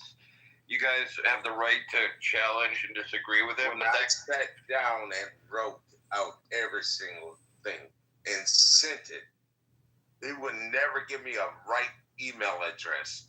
Nothing. How could you have any respect for that guy? Yeah, I know he was full of shit. Yeah, the driver. Here's one of the things that I realized after being on Clubhouse. There were people who know how to argue, and they've learned that tactic very well. And they have a certain amount of intelligence. That doesn't make them smart. It makes them look smart, but it doesn't make them smart. So one of his, like, if you went onto his stages, one of his tactics was you might be expressing an opinion about the vaccine or something else, and he would come up with this random scientific question, and if you didn't answer it, well, then you weren't qualified to even talk about vaccines or anything else. And then that's how he would shut down dissent. It was a diversionary tactic. And he was very more articulate than I am because I just got upset with everything. And when I told him, let's look at x-rays, what's going on? He would never talk about anything. How are you going to treat it? Are we going to flip? What are we going to do? Rotate? He can never understand anything. I said, this motherfucker's not a doctor. I'm just reckless like that. I said, you're a fucking liar. And that's how he got exposed. Good at poker. Hold on real quick. Look, I want to challenge the idea that Dr. Copeland was intelligent, and I want to challenge the entire medical community that bought into this bullshit that they were intelligent. They were intellectually dishonest. You have to admit that they were, completely blocked out the idea that the vaccine could have any side effects and that people were going through any type of problem. So when people would talk publicly about this, they would be shamed and ridiculed. And that's the problem here. Oh yeah, all the way to the point where they got kicked out of their spaces, or even lost their access to education, or were fired from their jobs. Yeah. So look, these were not smart people, and we have oftentimes this belief that because someone can study a book and have this great memory, that they are quote unquote smart, right? But they lack wisdom. And when you lack wisdom, you're not intelligent. Why me, that has no idea about medical practices? It's one area that I am not good at all. But I could see the larger picture of what a scam this was because of my wisdom that I had. Because you're old. You need to be old. Well, I'm just going to tell you, he was not an intelligent person. Well, he was intellectually dishonest. And you guys may disagree with me. I think that I had more of a problem with the people who had huge egos. Now, you may say he had a big ego. I don't think he had as much of an ego as some of the other people. I could be wrong. That's my But how would you rate him on the psychotic index? He was an extremely deranged, psychopathic, low IQ, horrible, toxic communicator. That guy was a human piece of shit, and you don't see him here anymore, do you? And in one room, he even admitted he's not a doctor. That guy's the fucking front. No back-end identity, nothing. It was all a fucking scam from this app to your other doctor's office to the Pfizer manufacturer. It's all one giant fucking bullshit. Fucking scam. And that guy, Dr. Copeland, is a human piece of shit. And Driver, I would tell you, once those girls got fired, nurses and doctors out of DC, I pulled them on this app. That's how his ass got exposed. Well, it's good. I'm glad you did it, KB. Yeah, right. I said, this is bullshit. We work side by side together. You don't know what the fuck is the front line is. And he couldn't answer anything. Yeah, but you're aware, once he got ran off from this app, he took his bullshit to Twitter Spaces and continued to peddle it over there. And if we had anyone on the inside, there was something he was doing. He was either getting pussy or getting money out of putting on this app. Gay. He's gay. Now, is he still on that? I haven't seen him in a good year and a half or to 2 years, but after he was ran off this app, he kept doing it over on Spaces. There was another doctor on here, a female African American. I can't remember her name. Anybody remember her? Oh, she's a liar too. She got ran off. Yeah. Well, and here's absolutely the biggest, ran her ass off. And here's the biggest not tragedy, the scam of it all, is there isn't a vaccine or a medication ever made that doesn't have side effects. So for anyone to advocate that you should take some form of a treatment is medical malpractice. Some people are too stupid to be told the truth and the nuance, aren't they? Isn't that the argument? Don't give people the full picture, because otherwise they'll make the wrong decision. Alan's just stating common sense. But see, here's You only offer. You don't tell someone to do anything. Just offer. Here's the crux of it all. No matter what medication you are going to take, only your primary care physician or personal doctor knows your medical history. And without a medical history, no doctor is going to prescribe anything. How the fuck do you prescribe the same medication to everybody, first of all? How stupid have we become? Yeah, I know. Well, look, antibiotics I won't get into that, John. Antibodies? They spread spike proteins to the whole population, destroying our genetics, you little nitwit. Let me put it this way. Even Tylenol was taken by millions of people, every day for decades and decades. Generally speaking, we know Tylenol is safe, right? However, and generally speaking, you can go to a store, buy Tylenol, you're going to be fine. But anything beyond that, there are still people who can't take Tylenol. That's why you have to go to your doctor.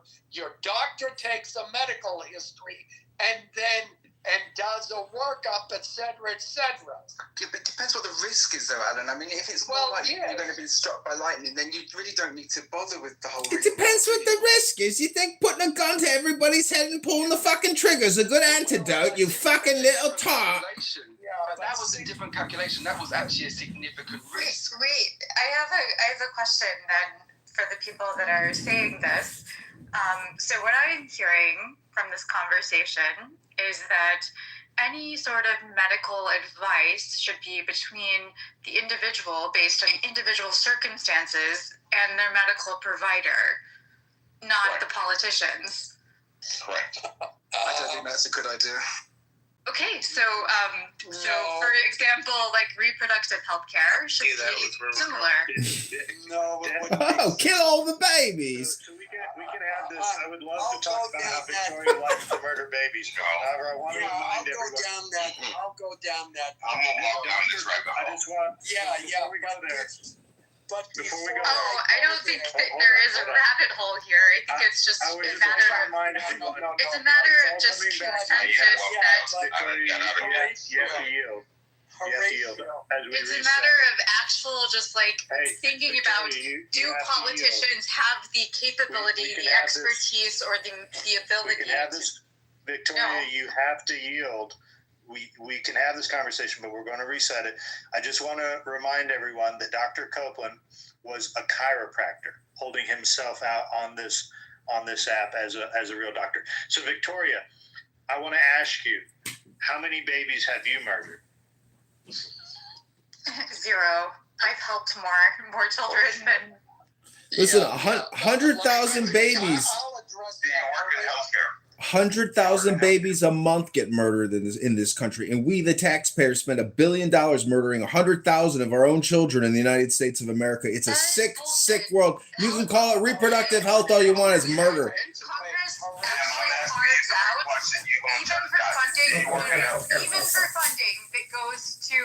even for funding that goes to medical practices. Congress has carved out. There is no taxpayer dollars that go to abortion. All right, Horatio. Before I address you, Victoria, Horatio, what they have found that the government actually could have gotten more people to take the vaccine if they had simply asked instead of telling people. If they had said, look, we've developed this vaccine, we think this is our best option for now. Go to your doctor, discuss it with your healthcare provider, and then if you and he feel this is a good option for you, please take it, because we have a pandemic here. We have an epidemic. They would have gotten more people. And if they told people they couldn't have it, then they would have got more people wanting He was there in the guy and a Cairo murdered dozens of sure. Because getting the actual license for the vaccine was actually challenging. A lot of people wanted the vaccine that couldn't. There were a ton of people that couldn't get on the list to get the vaccine that was still sitting here bloody as hell in my garage. Yeah. Because this girl was 17 fucking years old, had to do a cardiac massage, and lost her. Okay? They don't talk to me about anything. I got lucky with like the J&J or some shit like that. I get the COVID out of our system. I was seeing you motherfucking scrubs. I want to address Victoria's question regarding abortion. So, okay. Look, Victoria, the question would be, is that's fine if the decision is made between the woman and the doctor, as long as the doctor has to answer for the Fourth Amendment rights of the child. It has to That's absolutely ridiculous. But okay, I'm going back more recently in the discussion. Alan raised the idea about the vaccines. No. I don't think your thought is worthwhile. It's not worth listening to. I'm gonna have to drop you if you can't finish. If you can't let me finish my thought. I'll drop myself. Yeah, obviously you can't have the tough conversation. I don't think you can handle more on the stage. I don't think you can handle a woman on the stage. That's why you're all just a bunch of men just supporting yourself. That you don't think that the child should be afforded their right to due process. There isn't a child. It is not a child at the point. It is a child. No, it is not. That is okay. I think that you're just misunderstanding. But going back to Alan's point regarding the vaccine, most people wanted the vaccine and couldn't get it. Victoria, we've moved on to abortion. We're going to have this conversation. So look, do you believe the child should be afforded their due process before they are murdered? Oh, do you believe that the immigrants that are being illegally just thrown into... Can you stay on this conversation? No, this guy's literally a person. That's a human that exists. Due process before they are murdered. Okay, you're inconsistent in your principles, and that's what I'm pointing out. Literally, you're shifting your position regarding whatever topic we're talking about. If you don't have a principled position, then you have nothing to offer. Okay, Joel, you can't answer this simple question that the child should be afforded due process before you and your doctor murder them. That's it. Yeah. You're talking about literally cells that haven't formed yet. Joe, let me help Alan. Hold on. No, I'm talking about future persons. And as according to an ACLU class action that was just filed in regards about a week and a half ago, that the ACLU argued that any future persons that were to be born here in America should have the right to be a citizen. Now that we understand that future persons, and that precedence has been set in federal court, and that federal judge did create a class for future persons. That means now today the federal court system recognizes future persons as an actual group that can be afforded some due process. Do you now go against the idea that future persons are not real people? Because that would go against what you're arguing, and also the ACL is arguing about their right to birthright citizenship. Lonely, can't have a family because the father should be explained. By the time the process started, they would be born and it would be too late to actually lose. Yes, exactly. That's the point.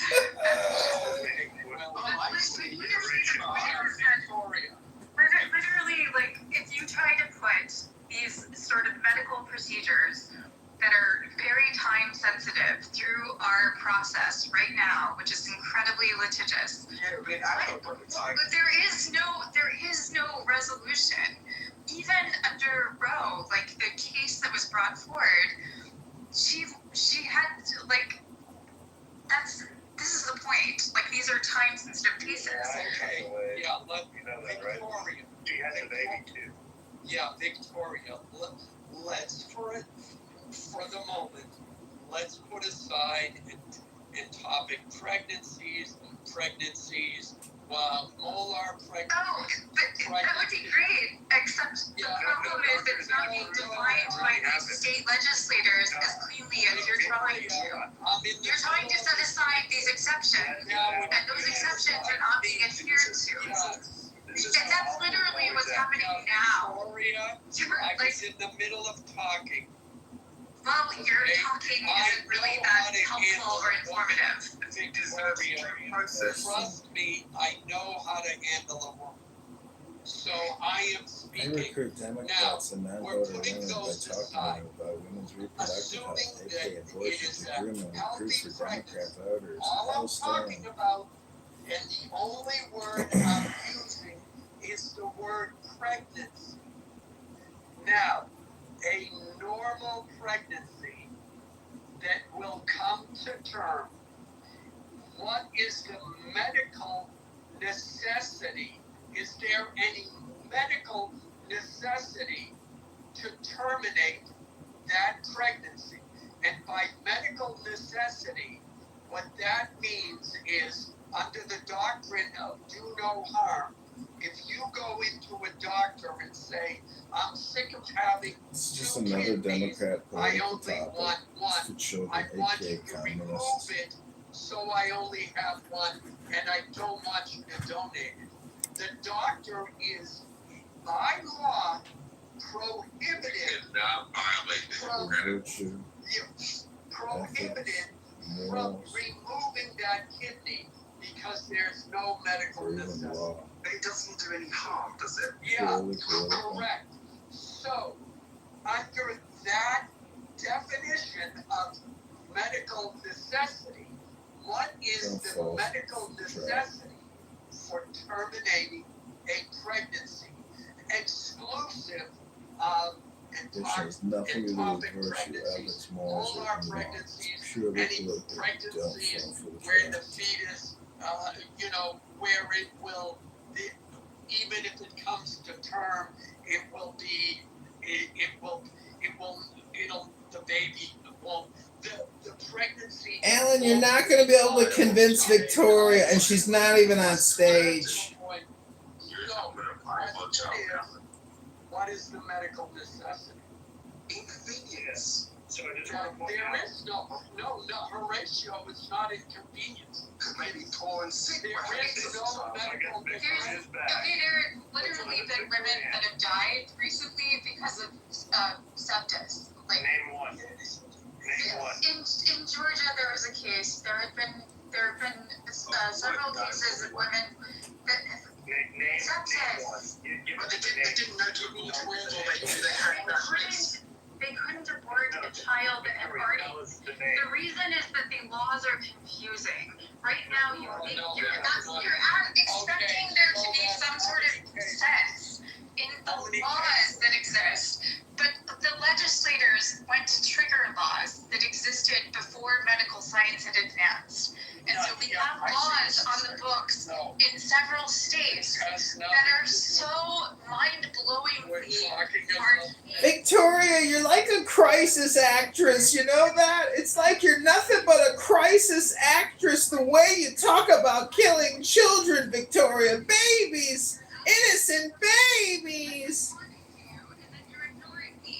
So if you want me to respond, stop ignoring me. Acknowledge that there have been what? You're literally ignoring me, but you're asking me to respond to your Hear points. the word acknowledge. Do you know what the fuck the word acknowledge? You're not acknowledging anything that I have stated. 3 or 4 cases. I don't think that you understand basic civics or how the country works or how legislators work. I feel sorry for the man that calls himself a future congressman who doesn't even know how civics work. We gotta have one mic. Let's let Victoria finish. Okay. Go ahead, Victoria. The trigger laws that went into place in many states after Roe v. Wade was overturned were archaic. We had some state legislators citing information or basically law that was in place before women even had the right to vote, before female anatomy had really been scrutinized by doctors. For a very long time in our medical history, women were not examined properly. Why? Because the vast majority of doctors and medical researchers and scientists were men. And there was a lot of concern about scrutinizing too heavily the female body or anatomy. So what we had in place is a system of trigger laws that were very, very far behind medical science and understanding of what reproductive health care looks like, or the very distinct and different situations that a woman can face in pregnancy. And that can be very different in any amount of the term of pregnancy. So even the idea of term limits, on when can you have something or when shouldn't you, or should there be exceptions, it's is nonsensical. If you know how our justice system is so slow in terms of working, the idea of like a pregnancy only lasts up to 9. Sorry, can I finish? A pregnancy only lasts up to. You're filibustering right now. You're just going on and on. So. No, I'm trying just. I'll wrap it up and. You're pancaking. You're putting point on point after point. So I'd like to respond to, because I understand how the justice system works. The doctor, if they have to go through some sort of medical procedure to save the woman's life, they can prove after the fact that it's already occurred. If they're doing it legally and they're doing it right, they should have the documentation and the evidence to be able to prove it in court why they had to do this emergency procedure. Oftentimes, our court system does not ask people for permission ahead of time. It asks after the facts have already occurred. So making it out that we can't afford the child due process after the fact of it already, the medical procedure already occurring, is ludicrous. Like, it can occur, and we should hold doctors accountable, especially after COVID and what we've dealt with, because these people are baby murderers. Okay, there have already been cases in which doctors have been fined or charged with. They're finding. No, they've been criminally or civically. But they're finding, let me remind you, they're finding thousands of babies below abortion doctors' homes and in their cellars and buried in their backyard. Backed by these death cultists. Go ahead, Al. Yeah, you didn't answer my question. You brought up the sepsis. I said a normal pregnancy. And most pregnancies are normal.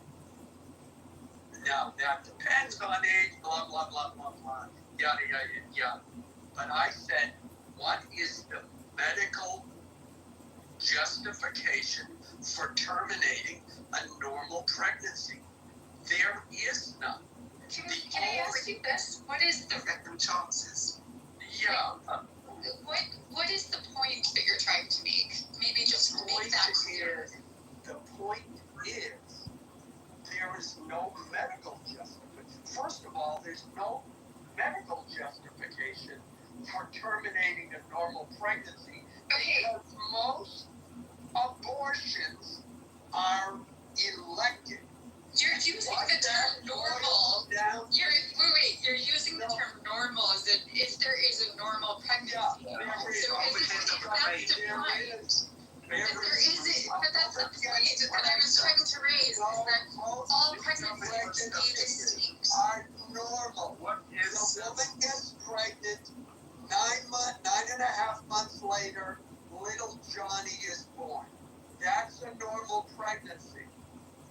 Even without medical intervention, the pregnancy will, even without the vitamins and the monthly checks, the pregnancy starts at conception. 9.5 months later, little Johnny is born. Yeah, a pregnancy. Only justification is I'm not in the mood. That's literally like you're really. That's I don't know where you're at. Most abortions are elective. I got this real quick. I'm about to put it in a box. What is sepsis? I don't need to be in the box because I actually just need to. What is sepsis? You don't know what sepsis is? It's literally it's where your internal organs are starting to become. Sorry? Give out the rates and numbers if you want to know anything. No. This isn't about the rates and numbers. This is what I'm referring to is. You just making up bullshit. Listen, Victoria, you got to remember Dr. Ulrich Klopfer in 2019, they found 2,246 dead babies in his garage and an additional 165 dead babies in his trunk. Now you're telling me that this has to be something that is legal in our country. This is on a whole nother level of serial murder, serial killing. Victoria, how can you actually advocate to protect this heinous act? Do you understand that when Roe v. Wade was You could have just either said the facts okay, in the point of overturning Roe v. Wade, which is what the Christian right purported to be, was to save the lives of babies, right? That was the purported aim. That was the goal. So what I'm just trying to say is, okay, I'm not familiar with that. What I'm referring to is, you don't know who Dr. Ulrich Klopfer is. This was just in 2019. It was before Roe v. Wade was overturned. Okay, this is an abortion doctor that was found with thousands of dead babies buried in his garage and in the trunk of his car. Victoria, I can't believe you haven't heard anything about this. Do you advocate for the selling of baby parts? In 2019, I was focused on international things and wasn't really being focused on naive to the subject doesn't ignore what the topic's about here. So look, do you advocate for the selling of baby parts? Because that's what's going on. Medical research is being done. After they harvest the child out of the mother's womb, they sell the baby parts for scientific research. Are you advocating for that? No, but I am very familiar with the ability of a person to donate their body. This is progress. This is medical health progress. Look at this. This is an affluent, white feminist liberal in the wild right now. Excuse me. Joe, what was the you remember there was a couple cases back in the day when you donated your body to science, and that place was sitting there testing how to blow grenades with your ass. Fucking wild. There had been some cases of that where there had been You ain't no shit from sugar, young lady.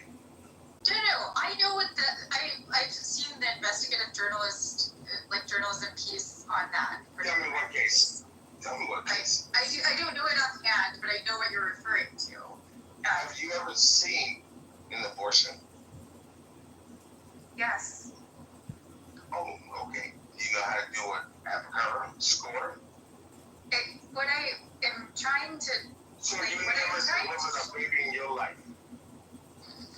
What I'm trying to share is you don't know shit. Yeah, I don't think you know. That's what I'm trying to tell you. I think you don't think that because you sound more masculine, that you apparently come off as more authoritative. I'm not because I'm good at what I do, baby. I'm good at what I do. You're not great. I'm sorry. There's people who adopt dogs. Also, I'm abandoning their dogs. If you were really that great, you wouldn't just be with a bunch of podcast fools like Matt Cool and Pepe and Joe. Sorry. I mean, you know what else, Joe? The left is arguing that we need to let the immigrants in because one of them might be a future doctor, might be a brain surgeon, or cure cancer. That's by the way, you guys know who that was, right? Who was it? That's a complete lunatic. That's the one. You guys aren't in the Telegram. I know she's crazy. That's the Dark Victorian chick that's always been completely. She's been on here for years as well. Yeah, I'm surprised you guys don't know her. Yeah, I know her. This is her big topic. She loves talking about abortion. Abortion was her number one thing about during the elections. That's all she talked about, by the way. So, look. She's more than welcome if she wants to do a side-by-side. I would have her in the ER, whatever you want to call it. I agree, KP. I talk all night long about this guy. She's the one in, you guys don't know, but Gary, who does the critical thinking for my clubhouse, has a Facebook chat, and she spends all day harassing Abby in the Facebook chat. So we always hear about it in the Telegram channel about Dark Victoria. That's the one. Abby missed her chance to confront her here. She's been going at it with her for weeks now. It's horrible. it's a big business. And, when I did research on this, but we do spend $1 billion a month funding abortion doctors in this country, and we do kill 100,000 children a month in this country. We should be issuing liberty checks to these mothers. Here's $10,000. Don't murder another American. Go live your best life. That's what we need to do. We are funding murder. Yeah, spot on. No, this is the most heinous act. I mean, this tops COVID. This is the most heinous act in our generation. It is at the level of chattel slavery. Like, this is our generation. Literally shipping containers full of oil barrels filled with dead babies. That I saw that article. It is, and you're right, it is serial murder. It's absolutely insane, but you can get away with it when you got that white jacket and you got the legal certification and you can buy the indemnity insurance. It's fucking medical industrial complex, industrial murder, and it is so sick. It's unfucking real. You have to look at the global numbers. There's nothing that kills humans more than abortion. 72 million babies are murdered every year worldwide.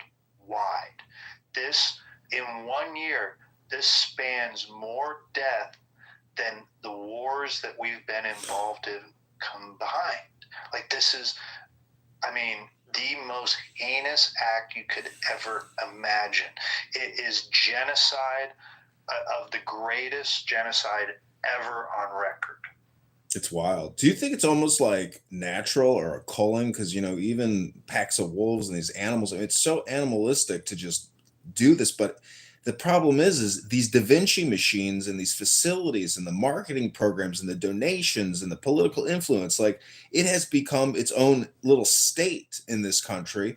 And I mean, you're talking global numbers. I mean, in China with 2.8 billion people or 2.5 billion people, I mean, even the suicide rates would blow your fucking mind. But the fact that people do this to beautiful, innocent little babies and young, it's just, it's just, you can't wrap your head around it. But in America, the fact that women like Victoria are that brainwashed and call it reproductive health, they're just political psychos.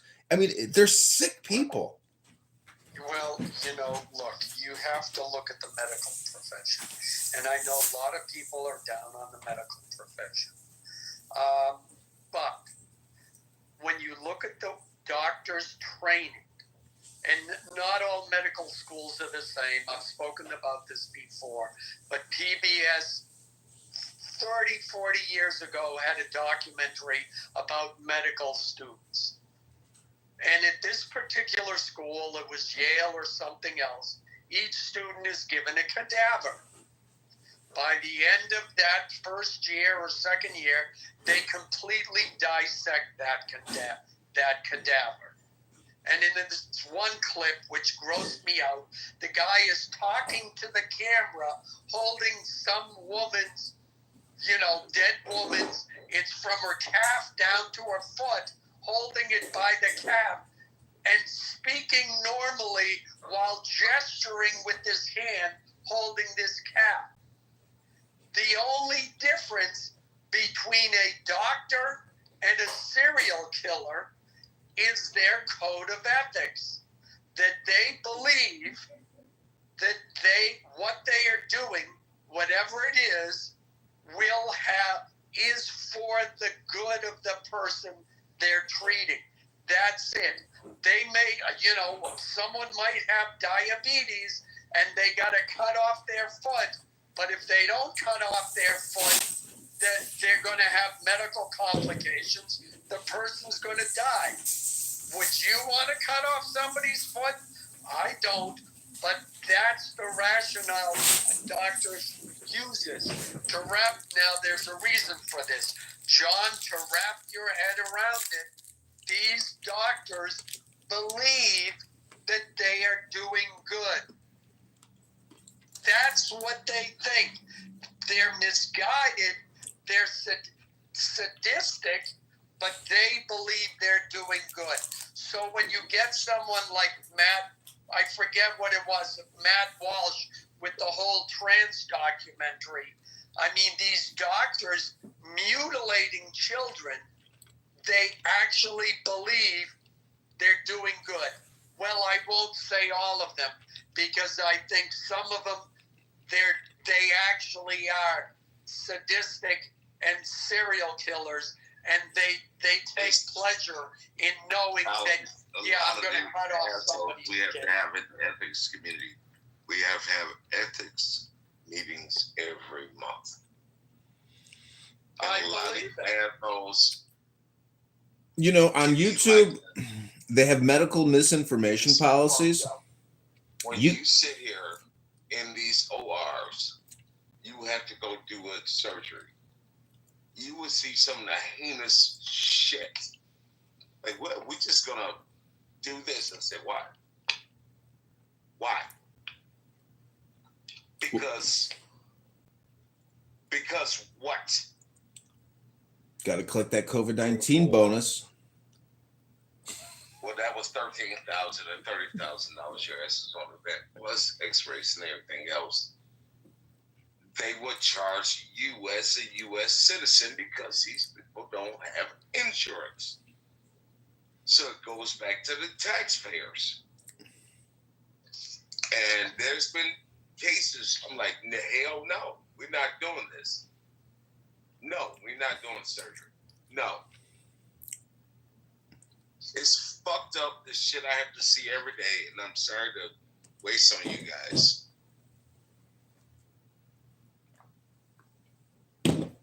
If there was ever a real revolution in this country, instead of gutting national defense, we should just cut Medicare, Medicaid. I mean, that's the biggest line item.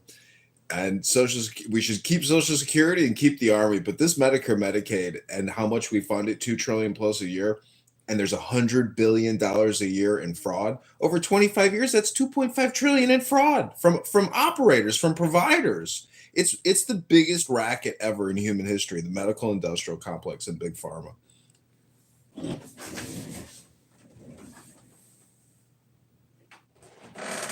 At least we get something out of the military protecting us from getting invaded and scaring the shit out of the rest of the world. I mean, $2 trillion that gets wasted, not all it's wasted, but a lot of it is the largest fraud cases. They're called Ketan lawsuits. The largest Ketan lawsuits are hospitals charging the federal government for patients that do not exist. Yeah, it's cram billing, essentially.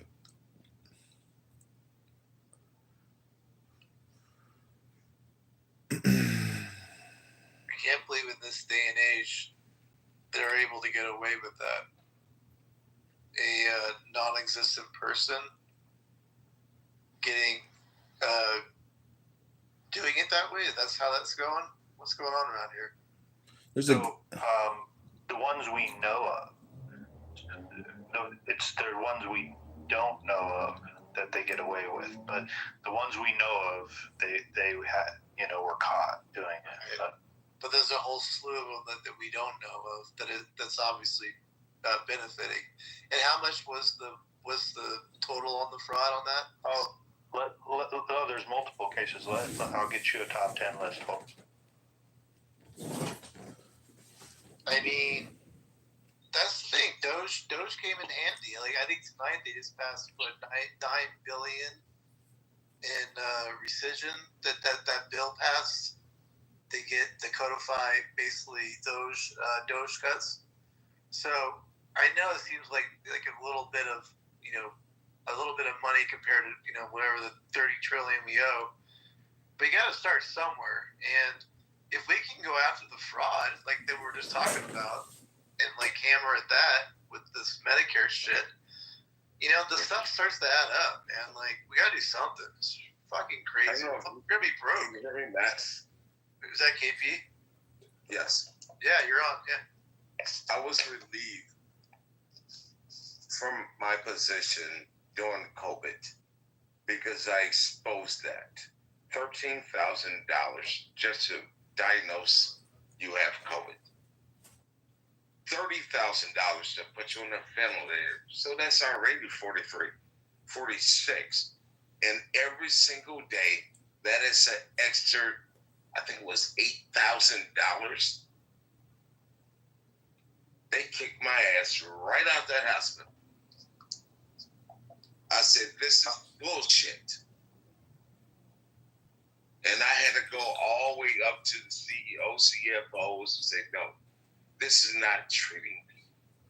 This is wrong. You relieve of duty, and 2 weeks later, got a mail, gave me a final check, said, here you go.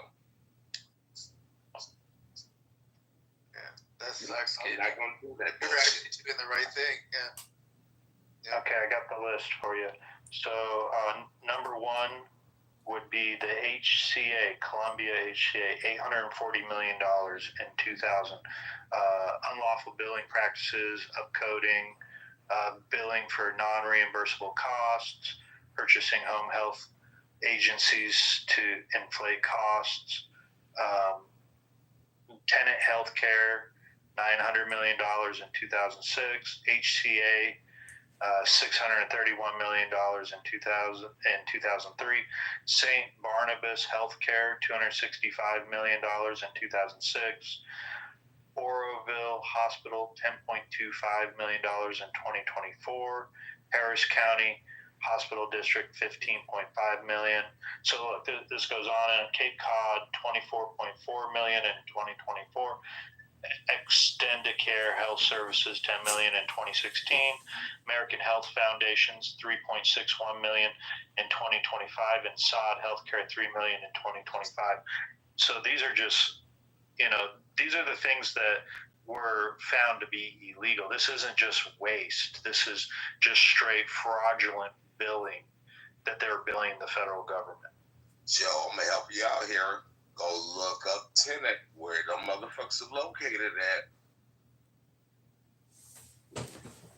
If we're spending $2 trillion a year that we don't have, or we're collecting $5 trillion a year, if we were to drop spending by say $4 trillion and bring us down to literally $3 trillion a year in spending, if we were able to save that $4 trillion a year and we have $37 trillion in debt, just do the division. It's possible to turn this around, but we literally have to cut spending by like $4 trillion a year, $3 trillion a year, and we're never going to do it. So we live in a state of deception, fraud, and mismanagement. They will never cut spending. Congress and the Federal Reserve are out to essentially just keep spending. They're never going to stop. Have you seen the charts? And you can go to Grok and ask estimates. What's the national debt and the unfunded debt going to be in 2030, 2035? It's all linear. And that's the way this fiat currency and banking industrial cartel runs the show.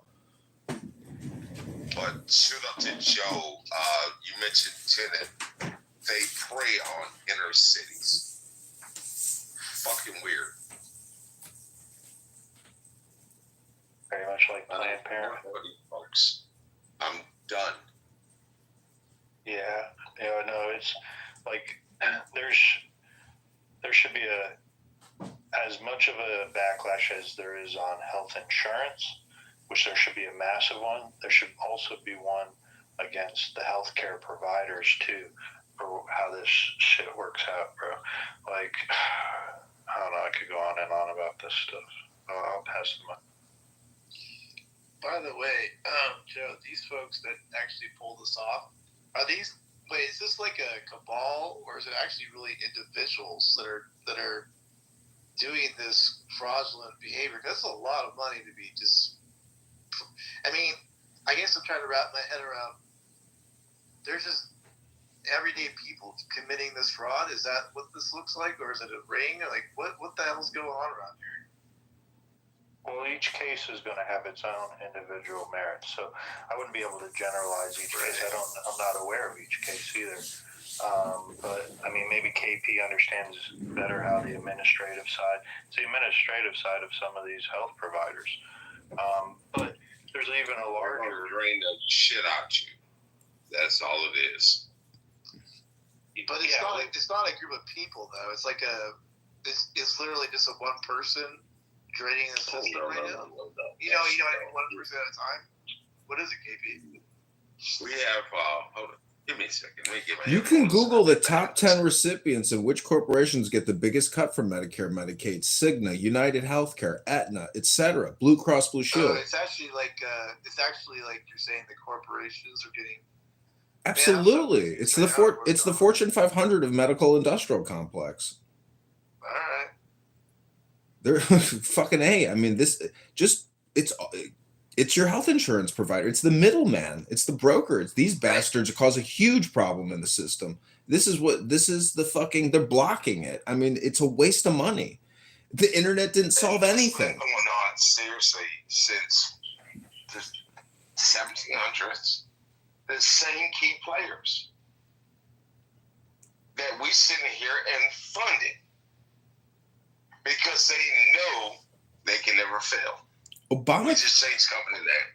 Obamacare was just another spending bill for $800 billion more for the medical industrial complex. Everybody, keep Obamacare. Motherfucker, it was just $1 trillion spending bill to give out so everybody could fucking bill the health insurance companies. I mean, it's one fucking medical industrial complex of bullshit. It's financial fraud, and it's not real medicine. I done walked in HR and threw my white jacket on the table and said, fuck you several times. I'm done with this shit. If people had personal fitness trainers and dietitians, I mean, what more do you need? All this extra shit is forced down our throats and full of shit. The COVID-19 vaccines was a marketing ploy. My mom says, "Oh, I just went to the community center and the fire department vaccinated me." I'm like, "Mom, what the fuck are you doing?" It's like candy for people. People are stupid. You want free shit? Here's free shit. Well, hold on a second. I mean, one thing that came out of it was breast augmentations. Okay? I'm just saying, at least something good came out of it. Nothing came good out of it. $10-15 trillion in debt. The guy I'm running against here in Illinois, he's been in Congress 10 years. That means he's overseen $20 trillion in debt creation. $20 trillion fucking dollars. You know, I will tell you exactly what Obamacare did.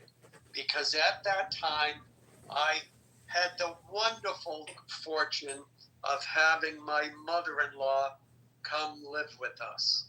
And I needed to provide her health insurance. And so I was looking long and hard at what plans I could get, how much it was going to cost, et cetera, et cetera. And what I found, I looked at the out-of-pocket expenses, I looked at the co-pays, I looked at all of it. Essentially, all of those things, the maximum yearly coverage, the maximum out-of-pocket, the maximum co-pays, that all stayed the same. The only difference I saw that they reduced the price of your primary care and they transferred those costs to the specialist. So where it used to be like $35 to see your regular doctor and $50 to see a specialist, it suddenly went to $25 and the specialist was $100. That was back it. in the day, if you went out of district, you had to pay the extra fee. Yeah, exactly. Mm-hmm. That's all. In terms of the insurance companies, nothing changed. The only thing they said is, well, you can't cancel people, and you got to, there were the few things the kids can stay on till they're 25, whatever it was, however that went. I don't think most people read their insurance policies and see how much bullshit it is. It's just a lot of bullshit. Paperwork and overinflated. What about my cholesterol, Matt? I have breaking news. I'm sorry. I got some breaking news. I think is pretty. Tonight, Anna Paulina Luna has criminally referred Jerome Powell to the DOJ for perjury. Have you guys heard this? I did hear about that. This is a little bit ago, yeah. What about the $2.5 billion makeover? $2.5 billion. Yeah, for the renovations of the Fed's DC headquarters. What did they think that? What did they think they were building out the new Goldman Sachs, executive offices? Yeah, this is the problem with the Epstein story being in the news cycle. There's all these bangers that are out there, right? Yo, what they should do is indict that fat bitch from Georgia. Letitia. That big ass cat in her mouth. What's her name? Letitia. No. The other one. Georgia's the. That's New York. Stacey Adams. Thank you. Yeah, they need to indict her ass. Fuck that. Stacey Abrams. Abrams. She got $2 billion for a nonprofit that had $100 in the bank account. And what was that number that when Biden was leaving, he gave out $300 billion in grants to all these climate change and nonprofits? I mean, that's a huge scandal too. Yeah, then you had that fucking what was she from, that little girl at the time, that Swedish girl was pushing that shit. Oh, Greta Thunberg, whatever. Yeah, she was a big funder, or a big famous name, I'm sorry. Yeah, and they used her as a child because you can't talk about children. It was fucked up. They were good at marketing at that time.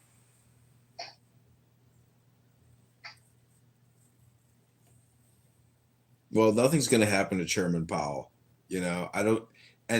Chairman Powell, he was on television. This reporter asks him, is it sustainable? He says he made a Freudian slip. He said it is on an unsustainable. He said it's currently unsustainable. And then he corrected himself. But the point is, he said that we don't give Congress fiscal advice and we don't ask Congress for monetary advice. So if that's the root of the problem, it's a unified system. It's Congress and the Federal Reserve, but we are so far in the trenches of debt at $37 trillion with $100 trillion in unfunded liabilities. I mean, Trump is the guy to fix the situation. They appointed Kennedy to the head of Wall Street as the Security Exchange Commission back when the stock market plunged in 1929. And Franklin Delano Roosevelt said, it takes a criminal to catch a criminal. It takes somebody with some chutzpah and some business experience to get us out of this finance. Yeah. Are you talking about Bobby Singer? No, I'm talking about Kennedy, the old John F. Kennedy's grandfather, I believe, or his father. He was appointed the head of SEC. But anyways, FDR appointed him because he believed, he was widely accused of doing insider trading and fraudulent type of trading. So anyways, the point is, Trump is the guy to fix all of this, and I think he will fix all of this. But if Doge has already saved us $600 billion, we have to cut spending by $1 trillion a year. We can't let a Democratic Congress, Democratic senators, or Democratic president continue to plunge us further into debt. And I can't understand why Trump is so hard on Massey and Rand Paul and all these fiscal conservatives and prudent people. They're just giving the money away. It's such a fucking waste. You mentioned Kennedy. That was Jack, was the father. Yeah. Yeah, he had way too much bullshit in his history. Bootleggers. I mean, people in America have always ground out a dollar in some innovative way. I mean, look at all this fucking cryptocurrency and the trillions of dollars in market cap in crypto and these fucking millionaires and billionaires who came out of nowhere all because of fucking crypto. And once he had that stroke, he was done. His legacy was done. John and Bobby came up after him once he stroked out. Anyways, it's just American legends. You saw The Godfather, John. Did you see the third one? Though everybody hates it. Yeah, but remember in the first one. The point is, it's the higher up, and what he said was true. What Michael said is true. The higher up you go, the more corruption there is, because there's more money involved. It's my favorite part of the movie when he's telling him, he's like, all my life I wanted to be legit, and I thought if I reached a certain level, everything would be fair. And then he goes, but the higher I went, the more corruption I saw. Yeah. Yeah, but remember I what? always say that, sir, about John JFK. He had a great mind-blown experience. Well, remember what Clemenza said to the Godfather? He said, Godfather, in 3 months there will be nothing left for us to build on. What I'm telling you is your grandchildren, these non-existent COVID vaccine babies that will probably never will be born, will not experience that American dream, because at $37 trillion in 1999 and 2000, we were on a great footing. But since 9/11, we have gone absolutely fucking bananas with one scam after the next.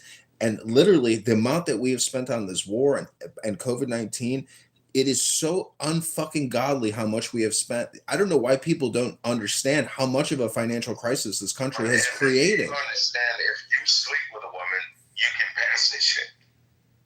It's crazy. Okay, if you're going to tell that JFK joke, KP, I'm going to tell my dead baby jokes, which I'm surprised we used to. Does anybody know dead baby jokes? We used to tell them when we were kids. What's the worst thing about a dead baby underneath 100 other dead babies? A live one crawling out. Yeah, I think what's the worst? It's alive. It's got to eat its way out. Eating its way out. Baby got to eat dead babies. Meanwhile, Victoria can come in here and say, it's women's reproductive health and it's not murder. You're all ridiculous. Yeah, you missed. First you say, first you say, how do you get dead babies into a truck? Then you say with the pitchfork. And then what's worse than a truck full of dead babies, a live one eating his way out there? What smells worse? What smells worse? Victoria's bathroom with 3 cat litter boxes, or an abortion doctor's house? Ooh, shit. Oh man, it's funny because it's true. And I know, John, you're Jewish. No, my mother's not Jewish. My father is Jewish. My mother's gorgeous. I'm a cashew. Okay. Why didn't your father eat your mom's pussy? Why? He's too close to the gas chamber. Why is sex like a box of Kentucky Fried Chicken? Oh shit. Because after you done with that breast and that thigh, only thing left to do is stick your bone back in that greasy box. How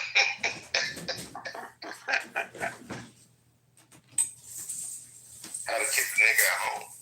How to welfare check on his boots?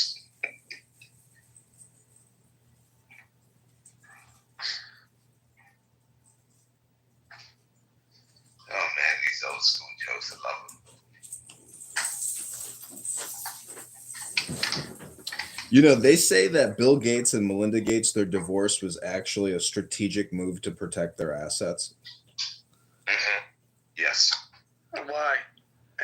Because it separates them. It separates them. If he's brought up on charges and these Epstein files come out, well, she gets to keep half of it. Oh, yeah. The same thing with Bezos when he dipped. His wife dipped, same thing. Well, why the fuck would he marry that woman, that fished out face? He could have had any woman in the world. Why the fuck did he marry that woman? Yeah, now all the plastic surgery she's gotten, like she was reasonably attractive. Now she looks like a freak show. I don't understand. I mean, he kind of has a strange personality. Like, he doesn't seem like he's, I don't know. There's something strange about him as well. But Bill Gates, in my opinion, and what he has done and concocted and is still continuing to concoct, even with this like a produce spray and vegetable spray that they want to coat all the produce. He's like an mRNA obsessed psychopath. He is like mRNA spike protein, smoothies in the morning. He shits spike proteins. This guy is just like an insane chemist psychopath. Well, you heard he wants to vaccinate cows so their farts don't emit as much methane for climate change. Nothing. I'm telling you, nothing. The one thing you can expect and continue to expect is nothing burgers.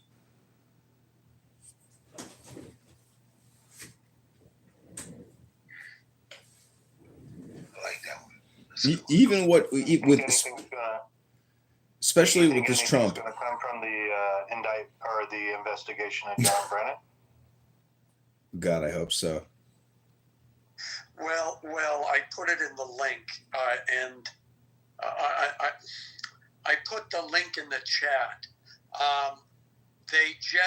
There was a convention they have this yearly where the Chief Justice meets with all the Chief Justices of the district courts, and they discuss things like how is the court system? Are you getting bogged down? What kind of, logistical things? And Judge Boasberg, the one who told Trump to turn the plane around midair, asked the judge, and I'm trying to remember how they said it, but basically there's a memo going around where Boasberg and a number of other judges asked Roberts how they could, they were concerned that Trump would be, that Trump would not obey his rulings once they made their rulings, that he would ignore the courts. And now Roberts said in a kind of fatherly tone, hey, don't worry about it. Trump is very respectful. And on top of that, Trump has obeyed every court order that's come down since he's taken office. But what it shows is first of all, judges are not supposed to be discussing cases with other lawyers or judges. It's against the law. And number two, they are supposed to be, not only are they supposed to be ruling fairly, which they've now expressed, some of them have, like Boasberg, have openly admitted now that they have a bias. But there is a part of the legal doctrine in this country is that a court is supposed to presume that elected officials are following the law. And that there's another legal, Abby should be here, but there's another part of our legal system that says that if there's an action taken by a politician or an elected official, and one can be interpreted as constitutional, but the other can be interpreted as unconstitutional, you should assume that the elected official is acting constitutionally. And these judges now, it's a memo that was some reporter got a hold of it. How, I don't know, but it shows these district court judges have a clear bias against Trump. And what's Roberts appointed on the Bush? Say that again. Was Roberts? He was appointed on the Bush, right? Perhaps. But Roberts isn't the one doing this. No, KP, Roberts isn't the one doing this. It was the lower court judges, the district level judges. Well, not all of them, but some of them. There were like 30 there total. So maybe 10 of these district court judges, obviously from liberal states, sent this memo to the Chief Justice Roberts saying, gee, gosh darn, we're worried that Trump is going to overthrow is not going to follow the Constitution and ignore our rulings. And Roberts told them, don't worry about it, boys. Don't panic. Everything's okay. And when you look at all of these rulings and filings, Trump has followed every directive, has appealed things. He's following the law. So all of these, this whole narrative that Trump is going to be a dictator, that he's trying to overthrow the Constitution is absolute bullshit on the part of the left. Trump talks a lot, Trump trolls, Trump talks a lot of crap, but when it comes down to it, what he does is actions is he is following the letter of the law. 100%. He is not ignoring. Alan, it's these judges that don't obey the Constitution. Absolutely. And that Boasberg judge, the whole thing with whatever that gang member was, not Garcia, but the other one. Trump they put him on the plane. The plane went to Venezuela, I think it was. So the Boasberg, had a hissy fit because he couldn't have his way. Trump appealed it to the Supreme Court. The Supreme Court told Boasberg, no, you're wrong, Trump was right. And then Boasberg said, well, I'm holding him in contempt of court anyways. And under that, ordered Trump to bring the guy back. And that's how he was able to finagle it. But the Supreme Court keeps telling these judges, hey, you're out of line. This is bullshit. You're interpreting the Constitution the wrong way. And they keep ignoring them. Absolutely, they're full of shit. Man, I love when Alan just go off rail. I love it. Stephen Miller. This is like 2001, Alan. Don't give a shit. Welcome back, brother. Welcome back. Yeah, no, I never gave a shit. That's one of the benefits of being older. Did you see the video? What's her name? Ketanji Jackson, or what's the African American female Supreme Court's name? Ketanji, KJ. I don't know if you saw. Did you see? She's like a theater child. So there's a video of her. Did you see her singing in like Wicked or something? It's so cringe and bizarre. Oh yeah. Have you seen the word count?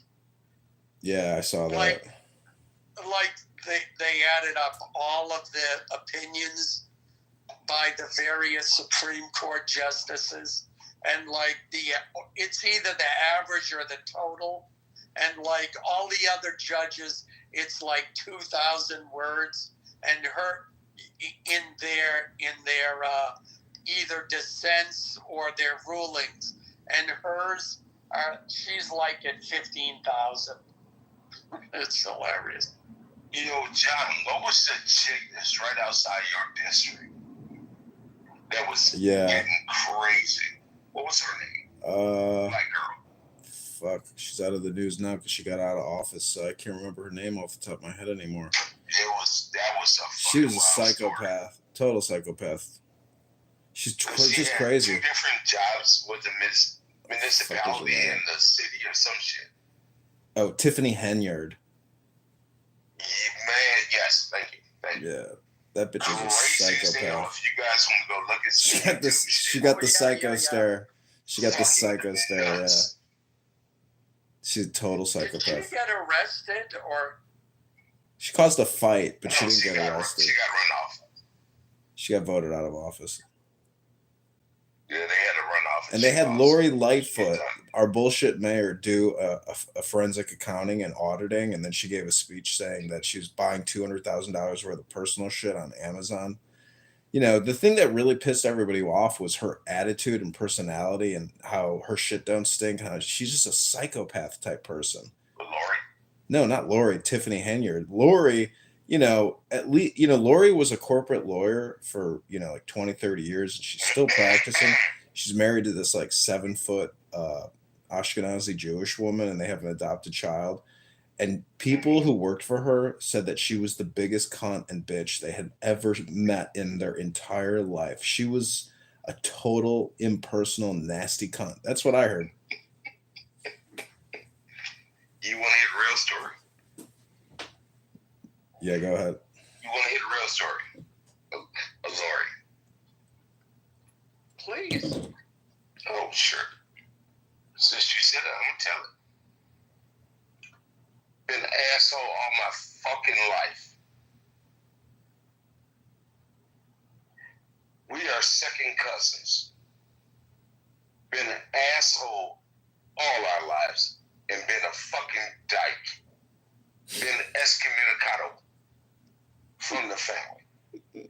Absolutely. If you go and look up their lineage, fucking communists like a motherfucker. That's what she does. She's got that other side of line. We don't fuck with her. We don't speak her name at all. We see you, we spit on you. We don't fuck with her. Yeah, Karen. Did you see Karen Bass? She was like a former communist organizer.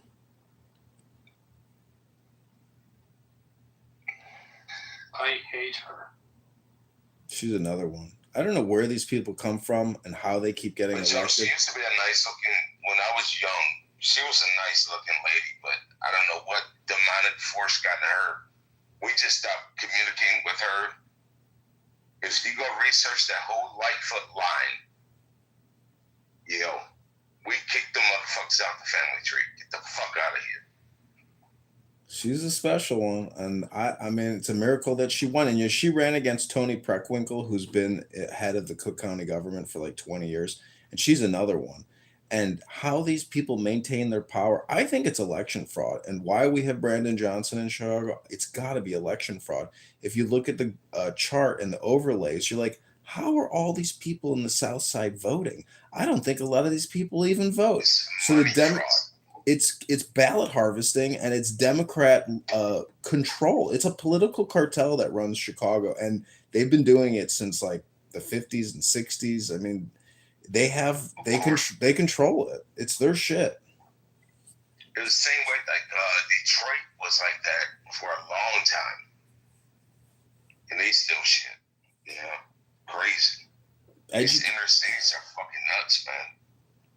The former head of Chicago Public Schools, Barbara Burt Bennett, she's still in jail because she was had multi-million-dollar scams with my former dean from high school, who started a for-profit like executive leadership education curriculum bullshit corporation, and she was also involved in textbook scams in Detroit. Like, education has so much funding, and 50-60% of our property taxes go to education. There's so many grifters and fraudsters in education. It's as sickening as Medicare and Medicaid and the entire medical industrial complex. The educational industrial complex in this country has to be one of the most dangerous elements of our fucked up society.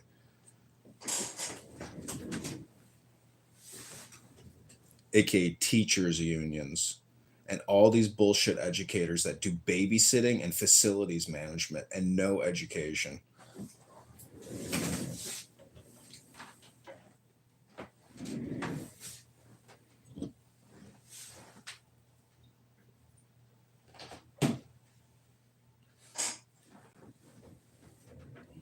You ever notice how 60 to 80% of the entire population is looking at their phone nonstop wherever they're at? Yeah,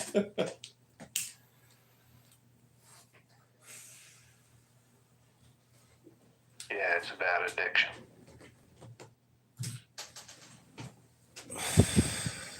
I mean, how are these kids in junior high and high school like ever going to get an education if they're just chronically looking at their cell phone all the time? Like, everybody's brain has got to be cooked.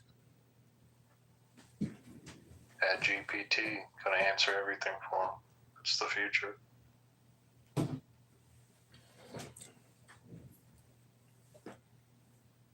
I don't know if there will be a future. I mean, at 37 trillion, 40 trillion, 50 trillion, McZed on here, he works in debt resolution and management, and he claims that there's going to be a debt jubilee and we don't have to worry about the future.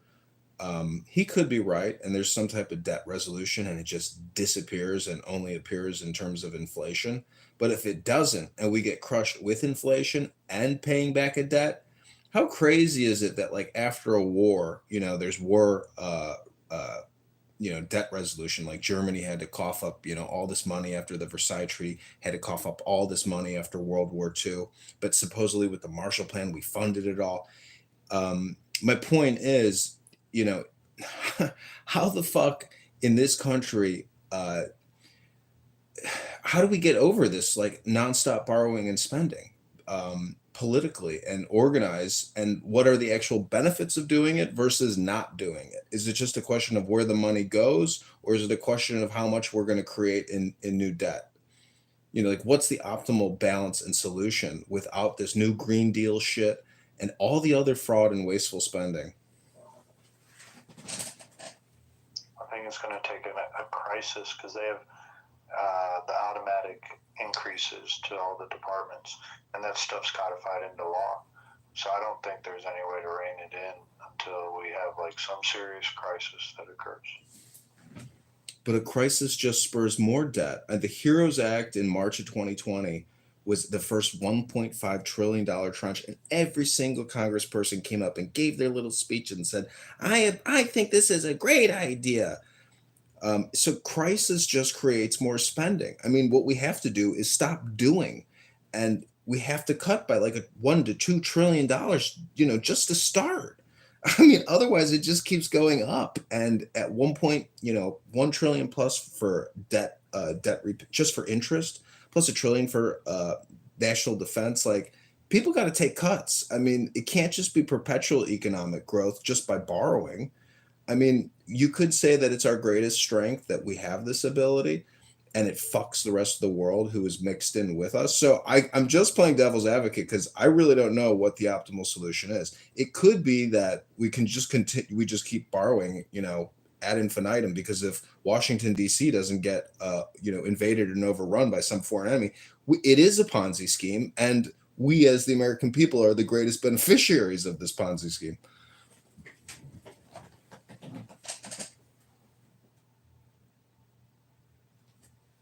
Yeah, but the problem is that it just,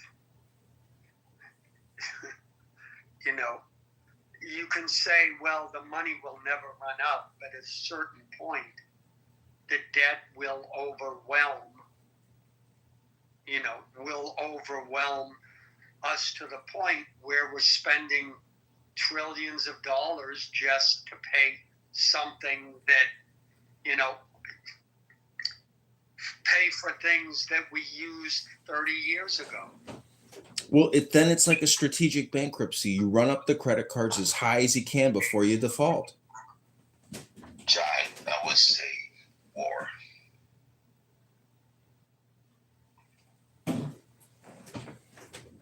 Yeah, you could say war. But if you look at historical precedents, World War I, World War II, I would say World War II. It's so hard to say if World War I, World War II aren't just like one successive event. I want you to hear this. War, everybody forgets about anything.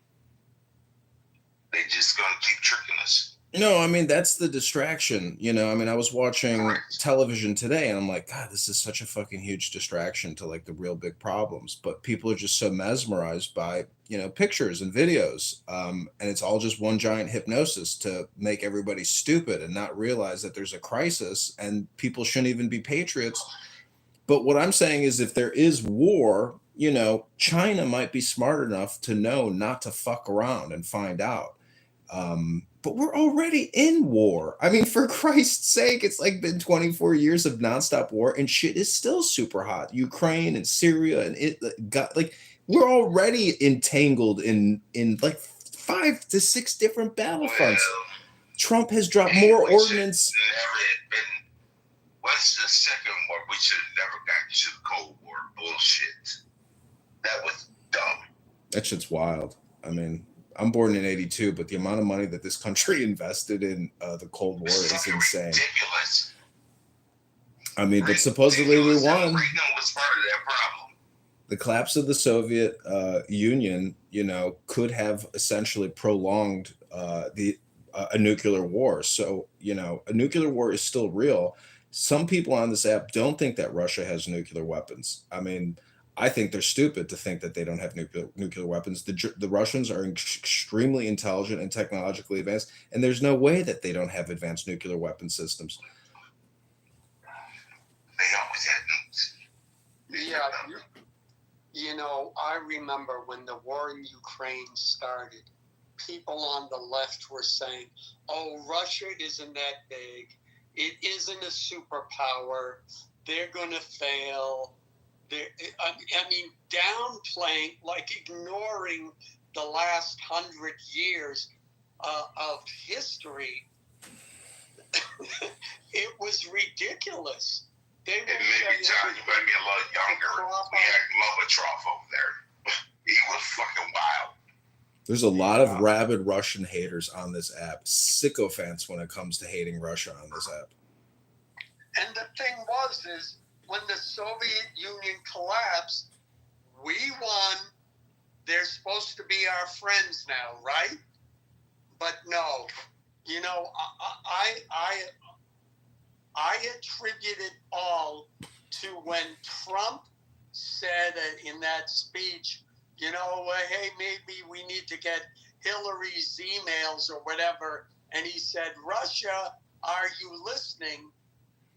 I mean, it was like a joke. And the Democrats, you know, the Democrats went crazy.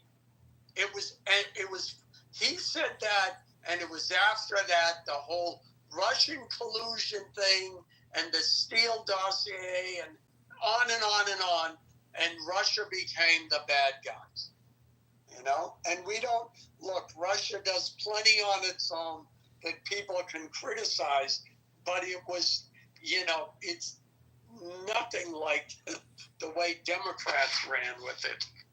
And Ellen still had that email. So what? When Hillary got found out, the skin was in the notice.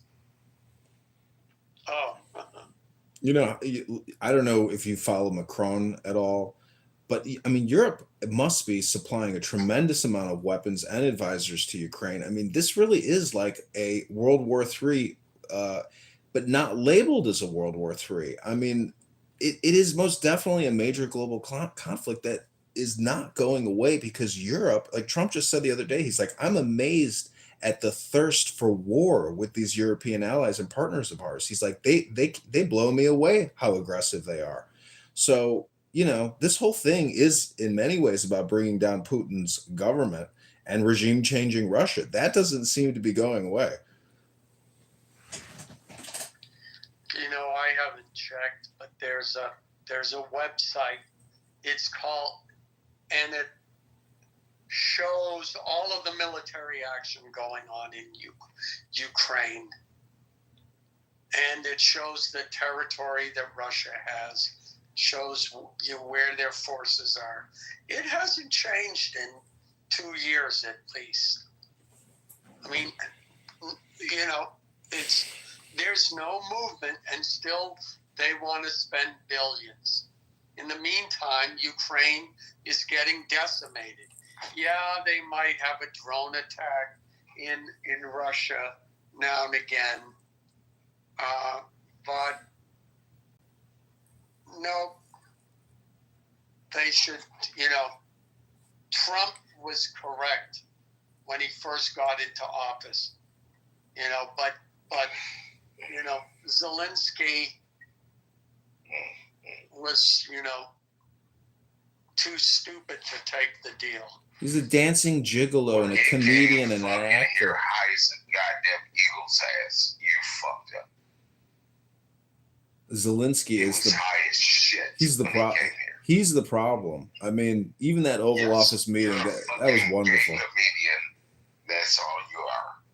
He's constantly scratching his nose, doing powders. I mean, the guy is probably the greatest risk to global national security on the planet. I agree with that. And also the hooker from over in Italy. She's sitting there wide-eyed like, this bitch is high as hell, too. Just sit there and watch her. High as hell. I mean, how is this guy leading the charge against Russia? They don't have open elections. He can't lose his position. He's fully backed by CIA. Did you see the reaction in the Oval Office when Trump said he was going to send weapons? Fucking retarded. What's the current CIA? Ratcliffe, that's the new CIA director. When he said he was getting more weapons, he looked up in the air and was like, "Thank you, God." And Pete Hegseth was like, just looking coldly, like empty, like, what the fuck? There's a difference between that Pentagon and the CIA. We need to stop doing. Fuck that Iron Dome shit. We don't even have one here in the States. I think that's a waste of money too. But you ask other soldiers and veterans, and they think it's a viable investment. I think it's ridiculous. And when Trump had that love conference, he was walking across the yard. He said, they don't know what the fuck they're doing. These motherfuckers are going to fight for thousands of years. Fuck them. You know what Trump needs? Trump needs to issue the American people Liberty pistols and 100 rounds of ammunition. If you voted for him, you should get a custom-made Trump pistol, that a revolver and a check for $10,000. Pistol is you blow your fucking finger off. You know about those. But I got you. I'm just saying, arming the population, educating the population is our greatest defense against foreign invasion and foreign wars. I mean, the military-industrial complex has to have their revenue growth quarter by quarter. I mean, we're still making tanks that will never be used. I mean, we're probably still putting them out by the tens of thousands annually. Like, it's insane. We manufacture shit we don't even need. That's true. Listen, Barack Hussein Obama's biggest backer and the guy that got him into the White House was Crown. I don't know if you know who he was. He died in a NASCAR accident driving a race car. But that multi-billion-dollar family they're one of the largest defense manufacturers in the country, and they do nuclear-powered aircraft carriers, nuclear-powered submarines. They do everything. Yeah, it's the Crown family. Oh shit. But he was already multi-wealthy. It was his father, and but he died tragically in a car accident. That's the problem. You can be a billionaire, but if you're going to go buy that wine estate in France and you fly a helicopter over and you crash, there goes your billions. Well, his stepfather was very wealthy. Very wealthy. He was in the nation. And he was a straight killer over there. He took over the fucking government. Very wealthy man. His mother was a fucking Playboy bunny. Fuck around and find out. Don't talk about it. This is the biggest wealth transfer in human history. $37 trillion from 9/11 to COVID-19. I mean, the military and big pharma and everybody associated with it made more money in human history than at any other time in American history. The PPP loans were $1 trillion giveaway. Do you know how many fucking tens of thousands of people in this country took out huge fucking loans from the government and never repaid them? They can't crawl. They've probably crawled back like 1% of all the fraud.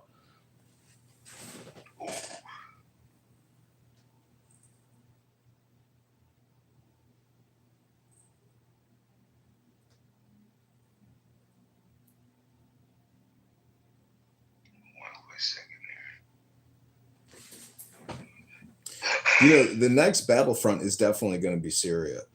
It is so crazy because Trump says that these rebels that took over the country were backed by Turkey, but he leaves out Saudi Arabia from that discussion. Meanwhile, the Israelis are bombing the shit out of Syria and attacking these Islamists because now they're worried that there's going to be another Islamist stronghold, to the north of them, and it's going to be even worse than Bashar Assad. But the fact that Bashar Assad got regime changed like overnight in the news, and everybody's just like, "Wow, fucking unbelievable!" Like, can't believe that happened. But this is the thing about war is it knows no boundaries and it goes on forever. And I don't know if you saw how the Israelis blew up that federal building or that government building in downtown Damascus.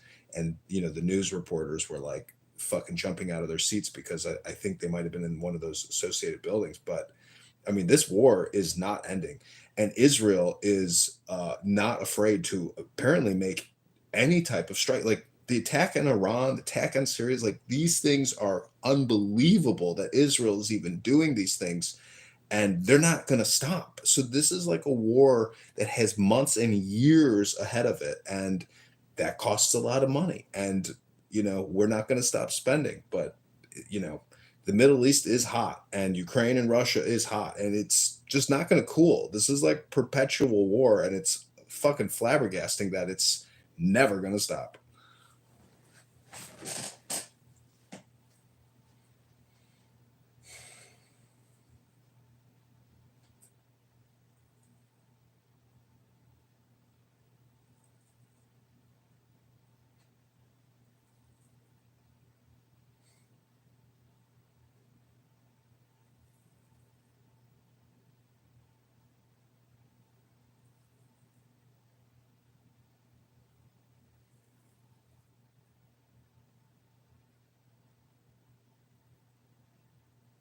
Didn't Israel just strike Syria? Yeah, you didn't see those big the big government offices in downtown Damascus and that roundabout get blown up? No, I missed that part. Holy shit, it was a major attack. Like it wasn't just like one rocket, it was like a huge detonation. And the leader of Syria, Shah or whatever the fuck his name is, he just met with Macron, and they were doing some body language analysis on him, and he looked very angry and very upset with Macron because their asses are getting blown up now in Syria.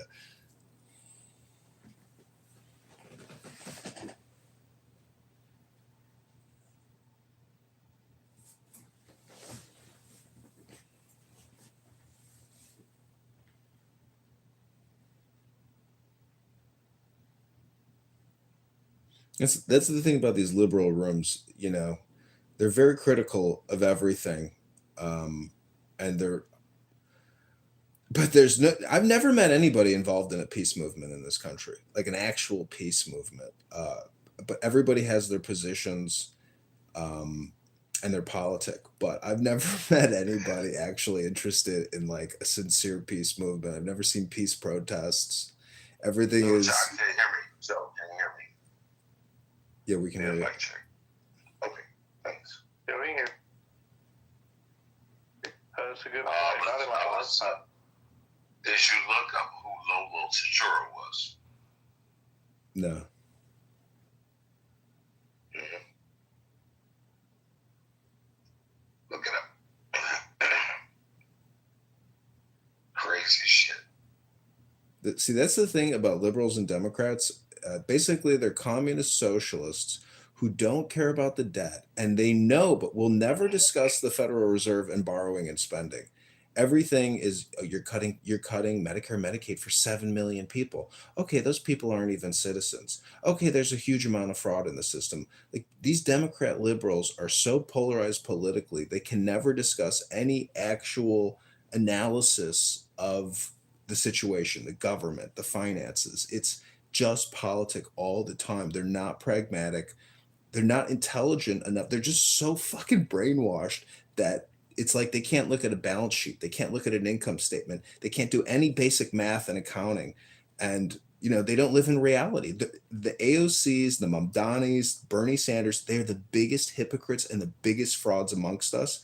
And the fact if Mamdani wins New York City and he's not arrested on like the 1954 Communist Control Act, I mean, if Trump doesn't take like executive decision action and basically stop Mamdani from taking control of New York City, like that will begin the fall. And I don't know. I mean, we'll be cucked and basically Islamicized and invaded, and no longer the United States of America. That will be the beginning of, could possibly begin the beginning of some type of downfall or something. I mean, not being hyperbolic. I don't think he's going to win. I mean, he probably is going to win, but anyways, you see what I'm saying? Like Trump needs to make this the biggest turning point in American history. Like, this should have been our 2000.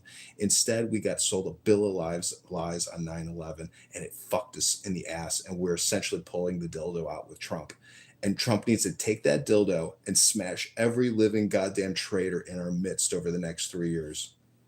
He does, but I don't know if he will. I don't think he's really the wrecking ball we all wish he was.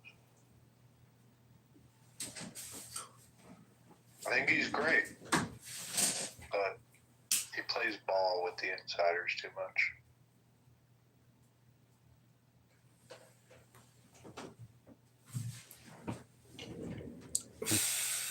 I don't know. You're probably right. I get the feeling like, I don't know. I mean, maybe it's just impossible to think that one guy can achieve, like like huge ambitious reconstruction goals or something like that. But I just don't think there's the manpower to do what needs to be done unless he's really willing to go extreme, which means essentially removing habeas corpus and using the United States military to do the mass deportations. Because we may have a secure wall, but if he does amnesty, I mean, I don't know if it's the worst thing in the world to do amnesty. If we can secure the perimeter and cut spending and do re-education and amnesty for whatever percentage of viable candidates to become citizens, and they can pass a test, you actually have to pass a real test. I don't know, there's a lot of ways to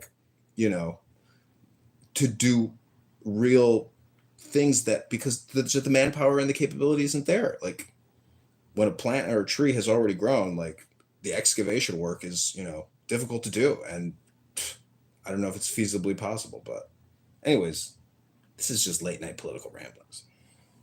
Yeah, no, it's looking like at best he could deport 3 million illegals. And, that's far shy of at least the 10 million that Biden left in, but there's probably 20 to 30 million illegals here, upwards of 30 million, I think.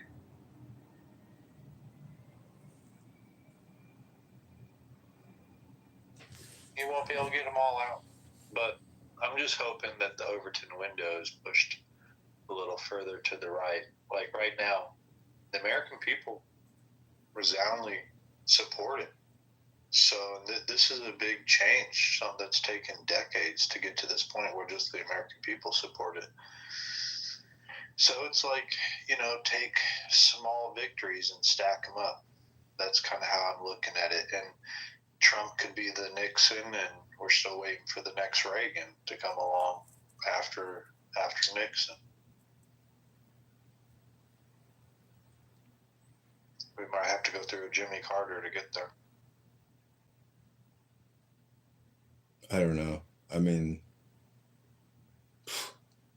I don't know. I still have great hope for Trump's second administration because he knows so much more the second time around. This V2 version, I think you haven't even seen it really like deploy its wings and go hypersonic.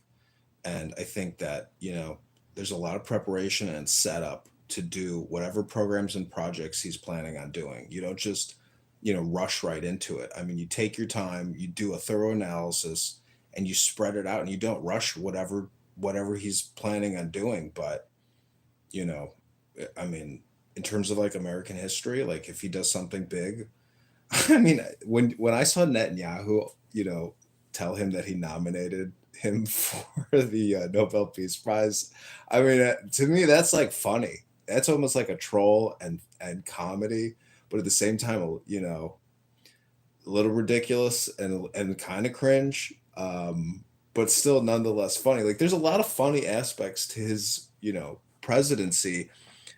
But I mean, if you get your head almost blown off by Matthew fucking Crooks and you expect that Democrats and deep state operatives are responsible and your own Secret Service, was compromised, I mean, for fuck's sake, like, this is enough.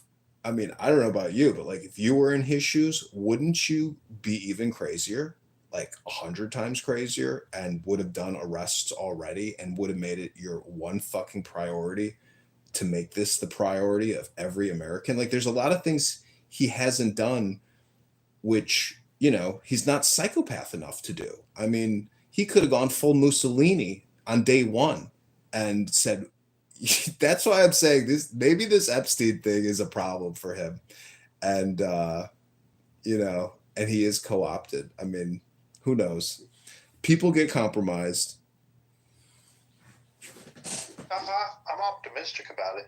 I just think it's the heavy lifting. He's laying the groundwork for the next guy or group to come in and be able to really push the change that we need. It's going to have to happen incrementally. I just don't believe it'll be like a revolutionary change. If all he does is change the direction of the illegal immigration, he takes out Act Blue, and he neutralizes the Democrats' power come by 2030, because they were looking at trying to count all these illegals in the 2030 census, and they're trying to set themselves up for another 10-20 year run of Democrat control. If he can prevent that, that'll give enough for, I hate to say it, but probably the Palantir group, whoever they end up putting in there, taking over the Republican Party, because these old guys are about to die off. The Mitch McConnells, they're out. They just can't survive it any longer. And a whole new group of elites are about to come in to power in the next 15 years. And we got to pray and hope they don't continue the madness for themselves. But you never know. They get into it with good intentions, and then greed sets in. See, I think Palantir is a little bit like a scam. I've been in massive federal facilities hearing Palantir pitched by key executives in the government.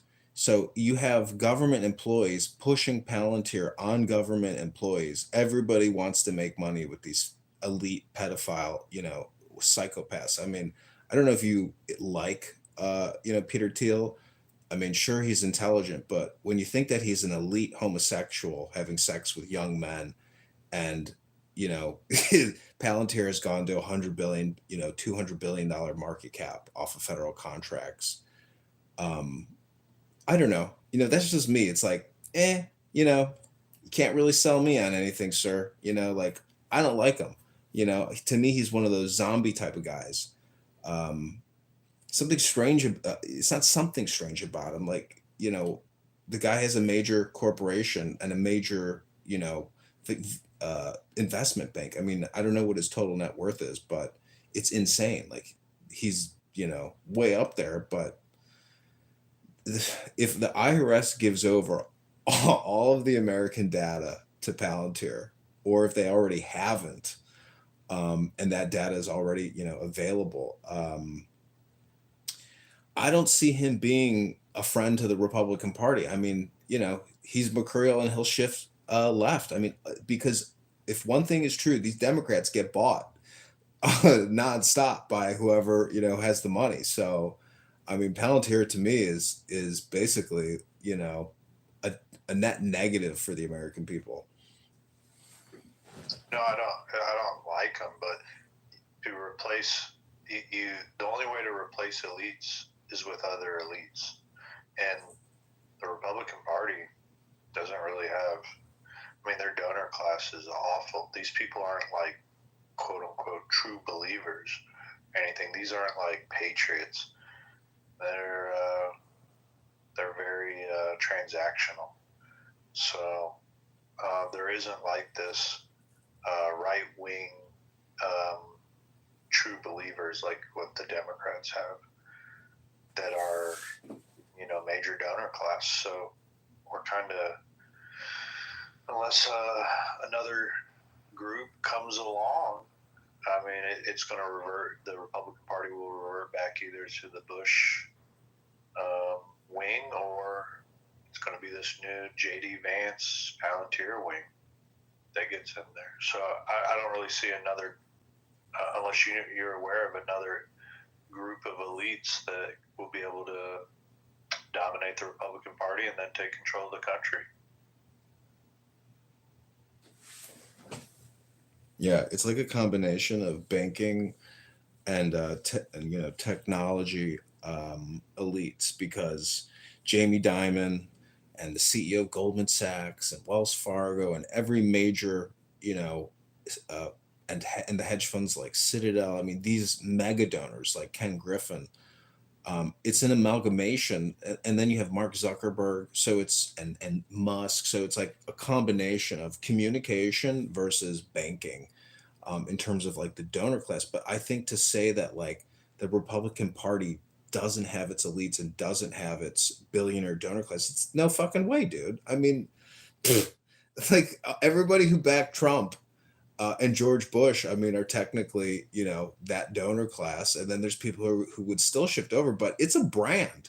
And so you do get patriots that come out of the woodworks and want to give this money, like Elon Musk and his, what was it, 300 million he did for Trump, or was it 200 million or 100 million? But anyways, I'm just saying, when the time is right, patriots arise. That's the philosophy. Everybody's still around, huh? Barely. Yeah, we had our Soros and they ran him off. Elon Musk, that was the last time we were having great victories. I hate to say it. Well, just buying X was the biggest contribution he could have made, because that opened up the censorship pipeline. And this app, surprisingly limited censorship. But X, at Twitter, wildly controlled censorship from the White House, and FBI and CIA employees embedded at Twitter. I mean, their own back channels and an incredible censorship campaign, especially with regards to COVID-19, the vaccines. But all political communication was being censored. And the fact that X opened up, I mean, I think that that definitely changed the herd psychology and got Trump into office. Oh, for sure. It was. Do you think Musk will come back around?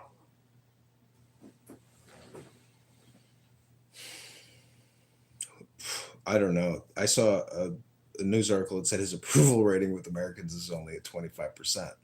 He still has weekly recorded meetings now on X under Adrian Dittman, and he's got the money. I mean, unless his Tesla stock depreciates significantly, he's always going to have the money to back somebody. But supposedly the American Party is just a super PAC. I mean, I'm going to try to fucking get money from it, but he's blocked like 15 of my X accounts because I tag Adrian Dittman all the time. He's got a lot of money, and he's an eccentric person.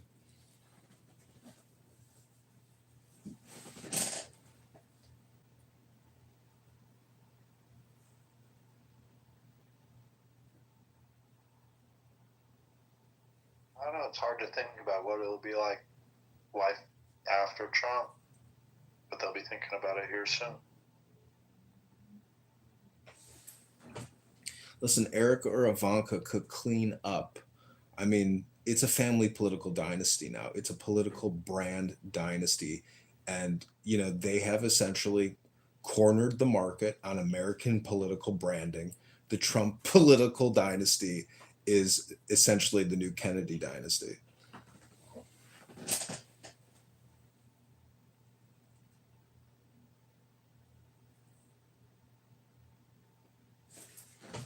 And they're saying Kennedy's going to run for president as well. I mean, that's a big political name to run for presidency.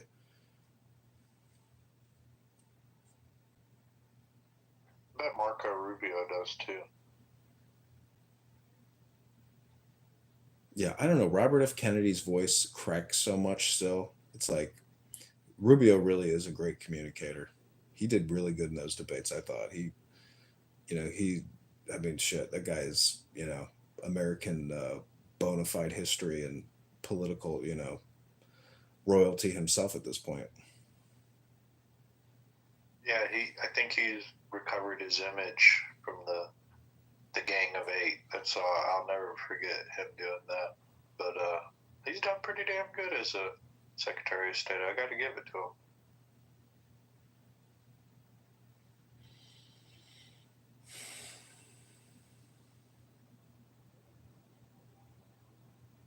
But yeah, I mean, JD's the debater. Yeah, that guy's good. It'll be interesting to see how it shakes out. I don't know. Republicans have just structural issues, though. Trump was able to do unheard of stuff by getting people to support him.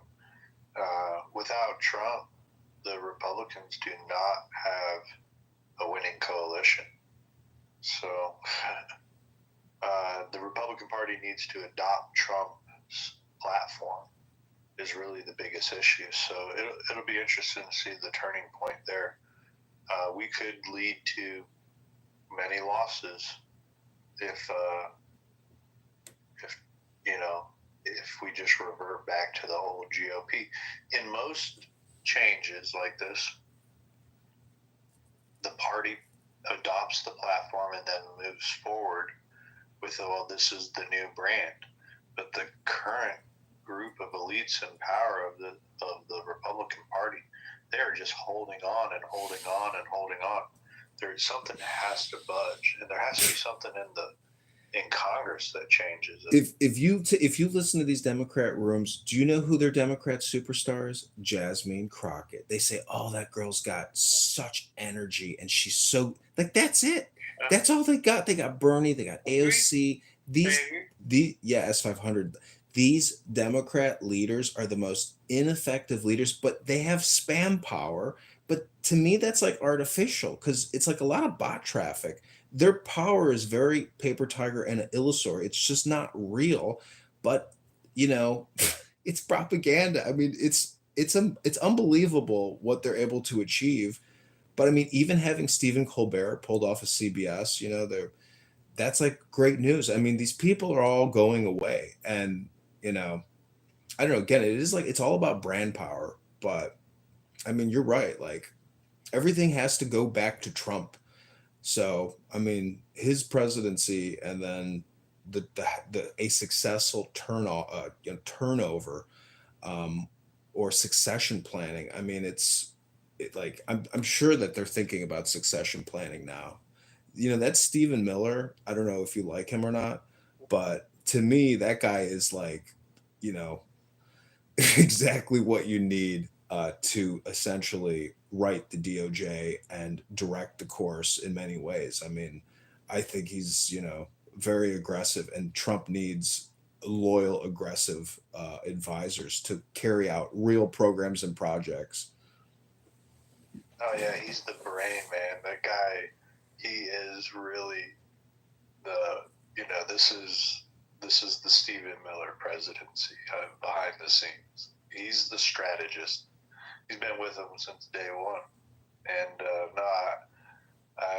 he is the type of guy that I just hope Stephen Miller's on whoever's the next, front man.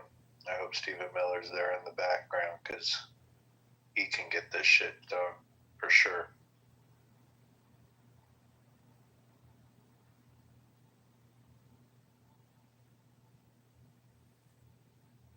It's just going to take time. It just doesn't happen overnight. Probably going to take another 10 years to get this thing straightened out. But I don't know. It's also going to take getting the Republicans on board. What the hell do you do when you get the Murkowskis and the Susan Collins? I mean, we got to change this party over. And we need a real electoral majority where we can just start jamming stuff through. Or it's all, I mean, just consider how many things are just temporary that Trump has put through. It can all just be reversed with the next pen of a Democrat. Not that the Democrats have all this power. It's just they can win on low turnout more so than the Republicans can. Because here, Republicans are faced with where the Democrats were 25 years ago. We have a low propensity turnout type of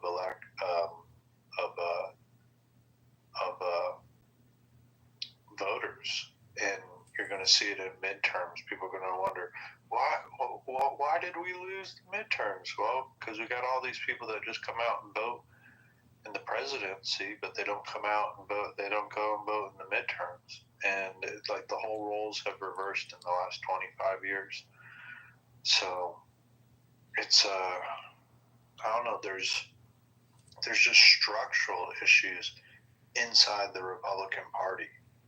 Well, then Trump has to. Have the right ideas. If you have no faith in the organization, Trump has to set new precedents and give the American people a big liberty back, whether that's income taxes, property taxes, or the ability to opt out and invest in your own private, investment vehicles and get out of the government system, as opposed to giving $1,000 to new children at birth. Like, Trump needs to have some type of a visionary precedence and some type of visionary innovation in terms of like America, whether that's creating like an internal economic zone and building a super city. He's got to do something magnificent and magnanimous as a great leader, in the way that like a Roman Caesar would do some type of public endowment.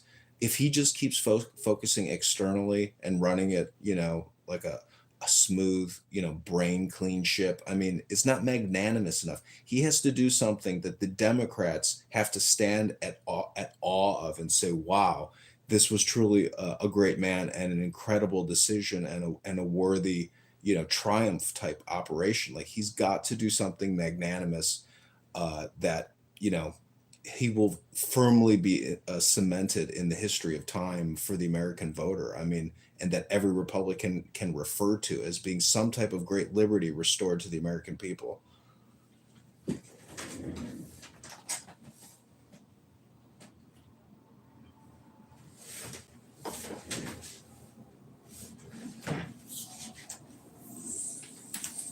I sure hope so, man.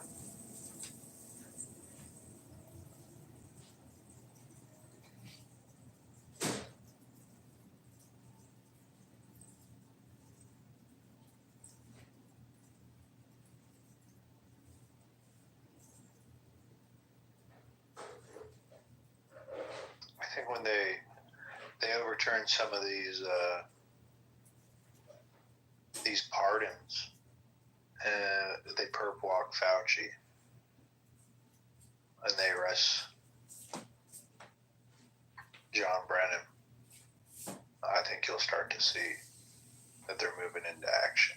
But if we don't see that type of stuff, then you'll know it'll just be business as usual. That's the type of thing that needs to happen. There needs to be some serious accountability for some of those. I mean, what the hell has he got to lose? He's nearly 80 now. Can't get reelected again. And his base wants it. He's been teasing us since his first election when he said he was going to lock Hillary up. Like, the attachment, like, I was been explaining this to Matt the last couple of nights. It's like this two-tier justice system, and Trump was going to be the retribution for the little man against the guy, right?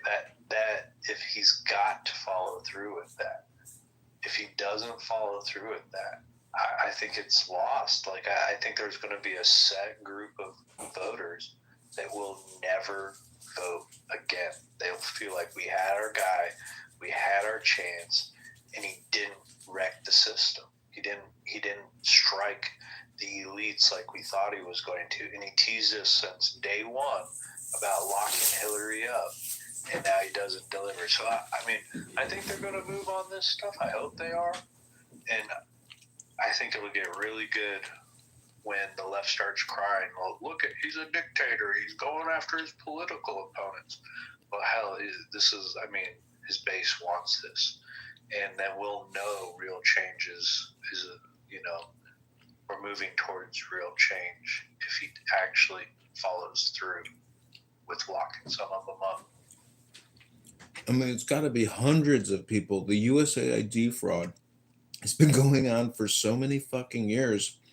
I mean, I don't even know if they have I don't know if they have the manpower, the availability to even bring these many charges against these many people. The Stacey Abrams $2 billion funding for her nonprofit that had $100 in it. I mean, these are like gimme arrest cases, you know, because the real punishment is the lawfare and dragging these people into court, and that bankrupts people. And the federal government is excellent at doing that. So why you can't bankrupt these people with the assets that they have and the people that they have at DOJ, or let alone IRS criminal tax investigation, you know, IRS police. What the fuck do these people all day shake down? They shake down small businesses, go after these Democrat criminal nonprofit NGOs that took billions of dollars in USAID money and used for fucking salaries, do forensic accounting and get these people. I mean, I don't know, you know, IRS criminal investigations unit, put them to work. There's a lot of them in every single major city. So, you know, I don't know if they do just drugs and other tax evasion type investigations, but I mean, let alone Hunter Biden and his problems with the IRS and those two IRS whistleblowers that came forward. I mean, no repercussions, and he gets a fucking pardon. Even that was the only pardon that Biden signed, right? Was Yeah, that's the only one. one. Unbelievable. And did you see how? Did you read that article about how the auto pen goes down, and that guy? He's a Jewish guy who was doing. I don't know if he was doing all the auto pen signatures, but the reply in the email, and you know how they word it. But No, I didn't read it. Go ahead. Tell us the story.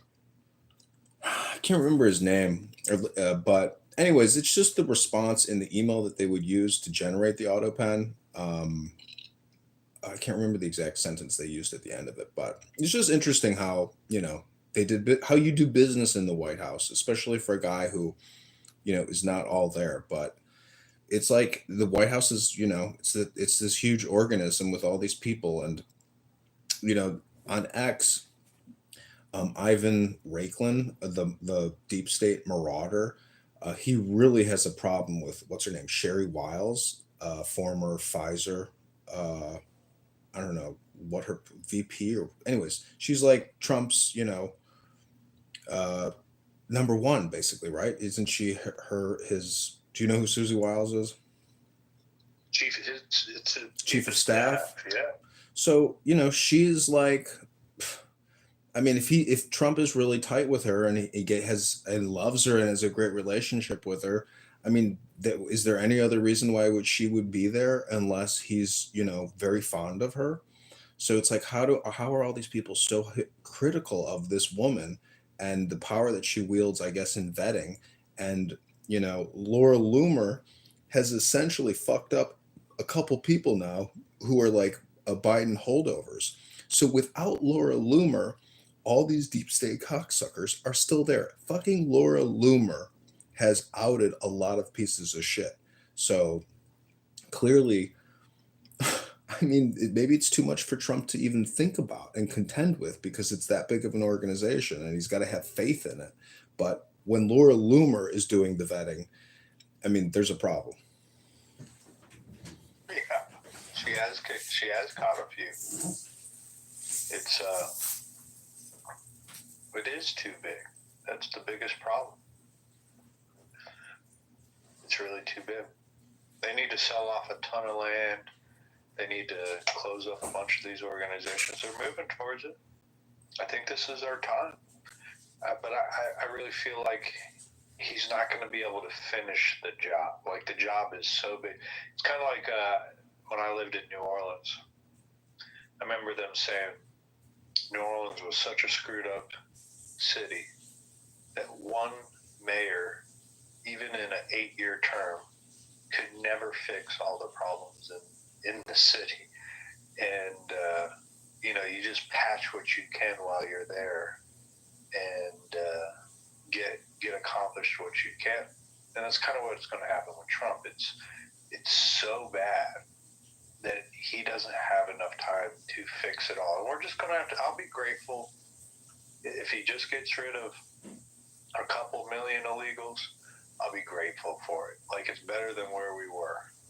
And he doesn't have to deliver 100% on every promise. I'm not going to be, all upset about it or anything like that. But it has to be a movement that continues to straighten this ship out, or we're going to go right back to the same shit again. Like, we still got to get from 2028 to 2030 to the next census, and then that's when the power will shift again.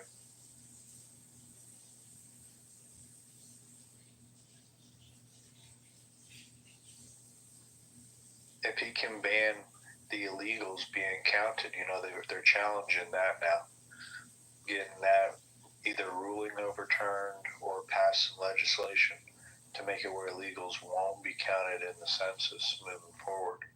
That's going to take a handful of seats from California and New York. And right away, that could be enough right there that gives the Republicans a much better chance to continue to win the presidency in the 2030s. Like, it doesn't take many. It just takes like about another 5 or 10 seats.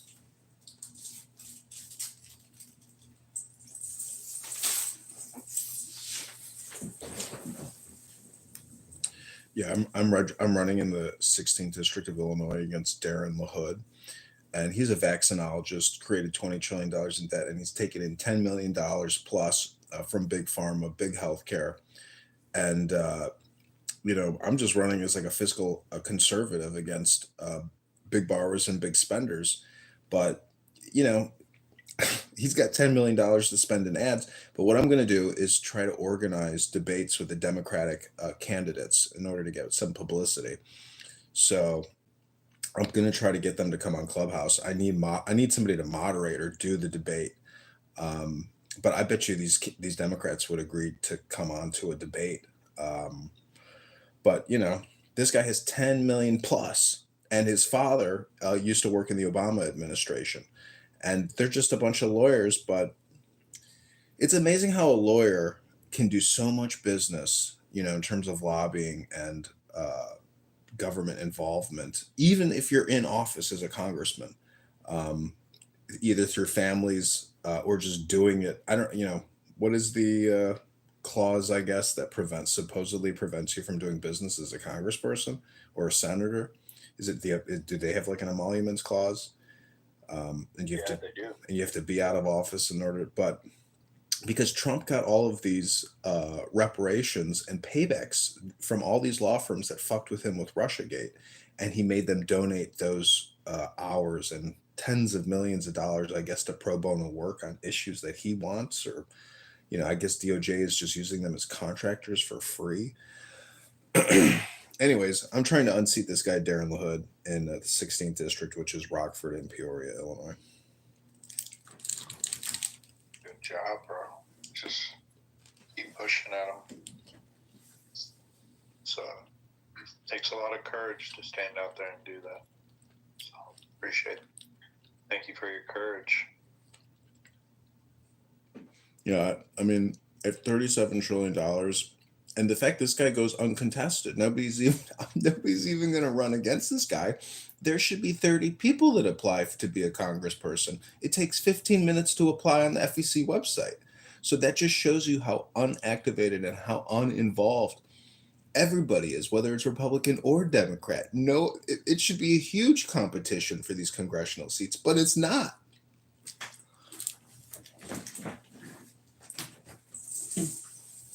We like to sit around and talk about it. We don't really like to do anything in regards to politics, generally speaking. There's a lot of political and news addicts out there. Everything on, fuck it, everybody's consumed with it, whether they admit it or not. I mean, if you're on X or Instagram and YouTube, I mean, you're gonna come across political content pushed down to you from MSNBC, Fox News, etc.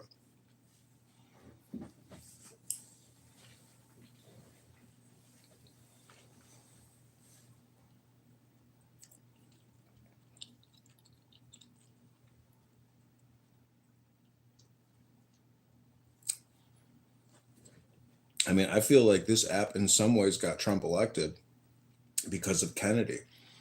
And Augustus Palante, you know, and what him and his wife did for Kennedy in terms of like their marketing campaign, and how he turned all his voters over to Trump, and now he's, you know, Secretary Kennedy, HHS, and I don't know if you saw, but that Pfizer got like a new mRNA FDA approval, and he like was unaware of it. They fired the guy that approved it, so he seems to be staying true to his, you know, medicinal beliefs, and the way that vaccine, you know, manufacturers prove that their products are safe and effective, or within a certain threshold. So, I mean, you know, if he runs for president, that will be like unbelievable. But is he the right man for the job? I mean, maybe not. I mean, don't you think that Trump's pick of JD Vance was like, didn't everybody say that that was, you know, he's grooming him for the to be the next, you know, to be a future president or to be the next president? Maybe. I mean, I think he might have the inside track. I think it was more someone that relates more to the MAGA or whatever brand, and isn't so deeply and tied and involved into Washington. He hadn't been there very long, so I think it's still up for grabs. I think it'll be, you know, come 2028. It would be interesting. I mean, would Kennedy run as a Democrat again? You know, because he was Democrat and then went independent. That's amazing. I didn't even think about that. Yeah. So like, I don't know if Kennedy would run as the Republican. That would be something else to see, a Kennedy registered as a Republican. No, I like what Kennedy's doing with his position and everything, getting rid of the dyes and stuff. He's doing some great stuff. And when he exposed all the vaccine stuff recently when he was interviewed by Tucker, it's just all coming to light. And he's been right the whole time. His whole life, he's been talking about this stuff. So I do think Kennedy will get a lot done in these next 4 years. So it'll be interesting to I don't know how the power change will occur. A lot of people speculate on it, but I think it'll come down to the people voting for it. I bet we see just what happened in 2016. You know, like what you said, for every congressional position, we'll see that again. There'll be 15 to 20 people running for president in 2028, and they'll all be vying for Trump's endorsement. And I don't know what Trump will do. He might not endorse anybody and just let him have at it.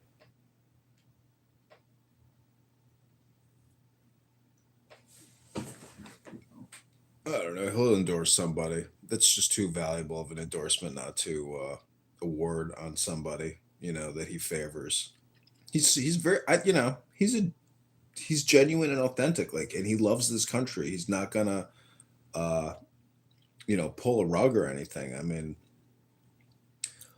but yeah, I mean, but wouldn't it be funny though if Kennedy does run as a Democrat and essentially trolls the Democrats and manages to get power of the Democrat Party, because he, you know, his philosophy is the true Democrat philosophy as opposed to this co-opted liberal, you know, Marxist communist Democrat philosophy. It'd be phenomenal. That's what we need, is the Democrat Party to go through this like come to Jesus moment where they have to face, you know, a classic 1990s Democrat. It would be fantastic. Coming off, you know, working in the Trump administration and then running as a Democrat would be something, you know, I'd never seen before. That'd be phenomenal. Is there? Do you think AOC is like one of the most I mean, not is she the most powerful Democrat? I mean, in terms of star No. power. No, I don't think she is. I mean, A I think spicy she has, Latina? Can you think of anybody more powerful than that, who has an insane amount of followers? social media wise, maybe she is. Yeah, social media wise, but not on the Hill. She's not the most powerful. But I mean, if she runs for presidency, like that is it's pre-set up for success. I mean, her platforms, her demographic. I mean, she is if you were to do sports book betting. I mean, she could probably have the best odds at a Democrat victory.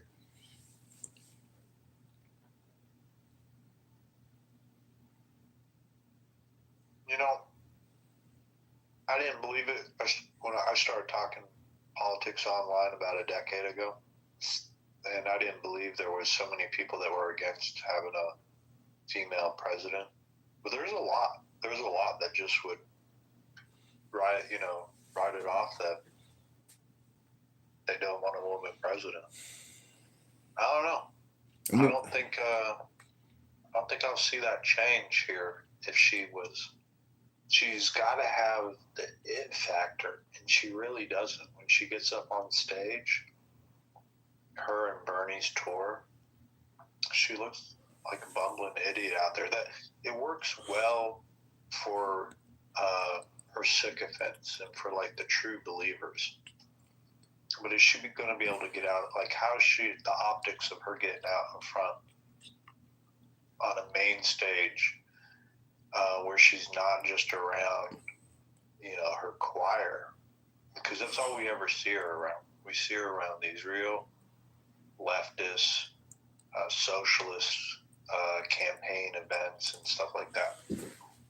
I don't think she'll whittle real quick in front of a real debate, or even if she has to go on, let's say, a Fox News interview or something like that. She hadn't done anything like that before. And if they're going to continue to wrap them in bubble wrap, we saw what happened with Kamala Harris. They wrapped Kamala Harris in bubble wrap because she has an awful personality. It just doesn't work to win. They did it with Hillary. Now, Hillary had the best chance out of all of them because of her name brand. But AOC, no, I don't think she would be able to actually win it. So who do you think was the optimal pick other than Kamala and Vance and Joe to begin with? But like, who would have been the optimum pick at that time for the DNC? Would have been Gavin Newsom, and who's his partner, or who would have been the optimal Democrat pick? In 2020 or in 2024? 2024.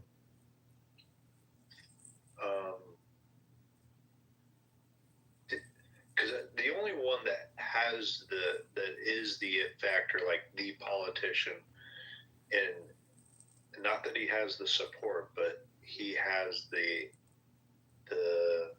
ability to get up on stage and spin, as Pete Buttigieg. He's the only one that's like a real politician. He's a polished politician. Yeah, but can the American public stomach seeing two men? No fucking way. No, not at all. No, but he's the only one that's like a real. I mean, Newsom, he's he'll say anything to get elected. Newsom, that's the one advantage he has. Is he's like a Beto O'Rourke or something. They're kind of like the same type of grifter. Yeah. And Newsom plays to whatever audience he's in front of. He wants to be liked by everybody. So, I bet Newsom makes a big run at it, boy, this next time around. I think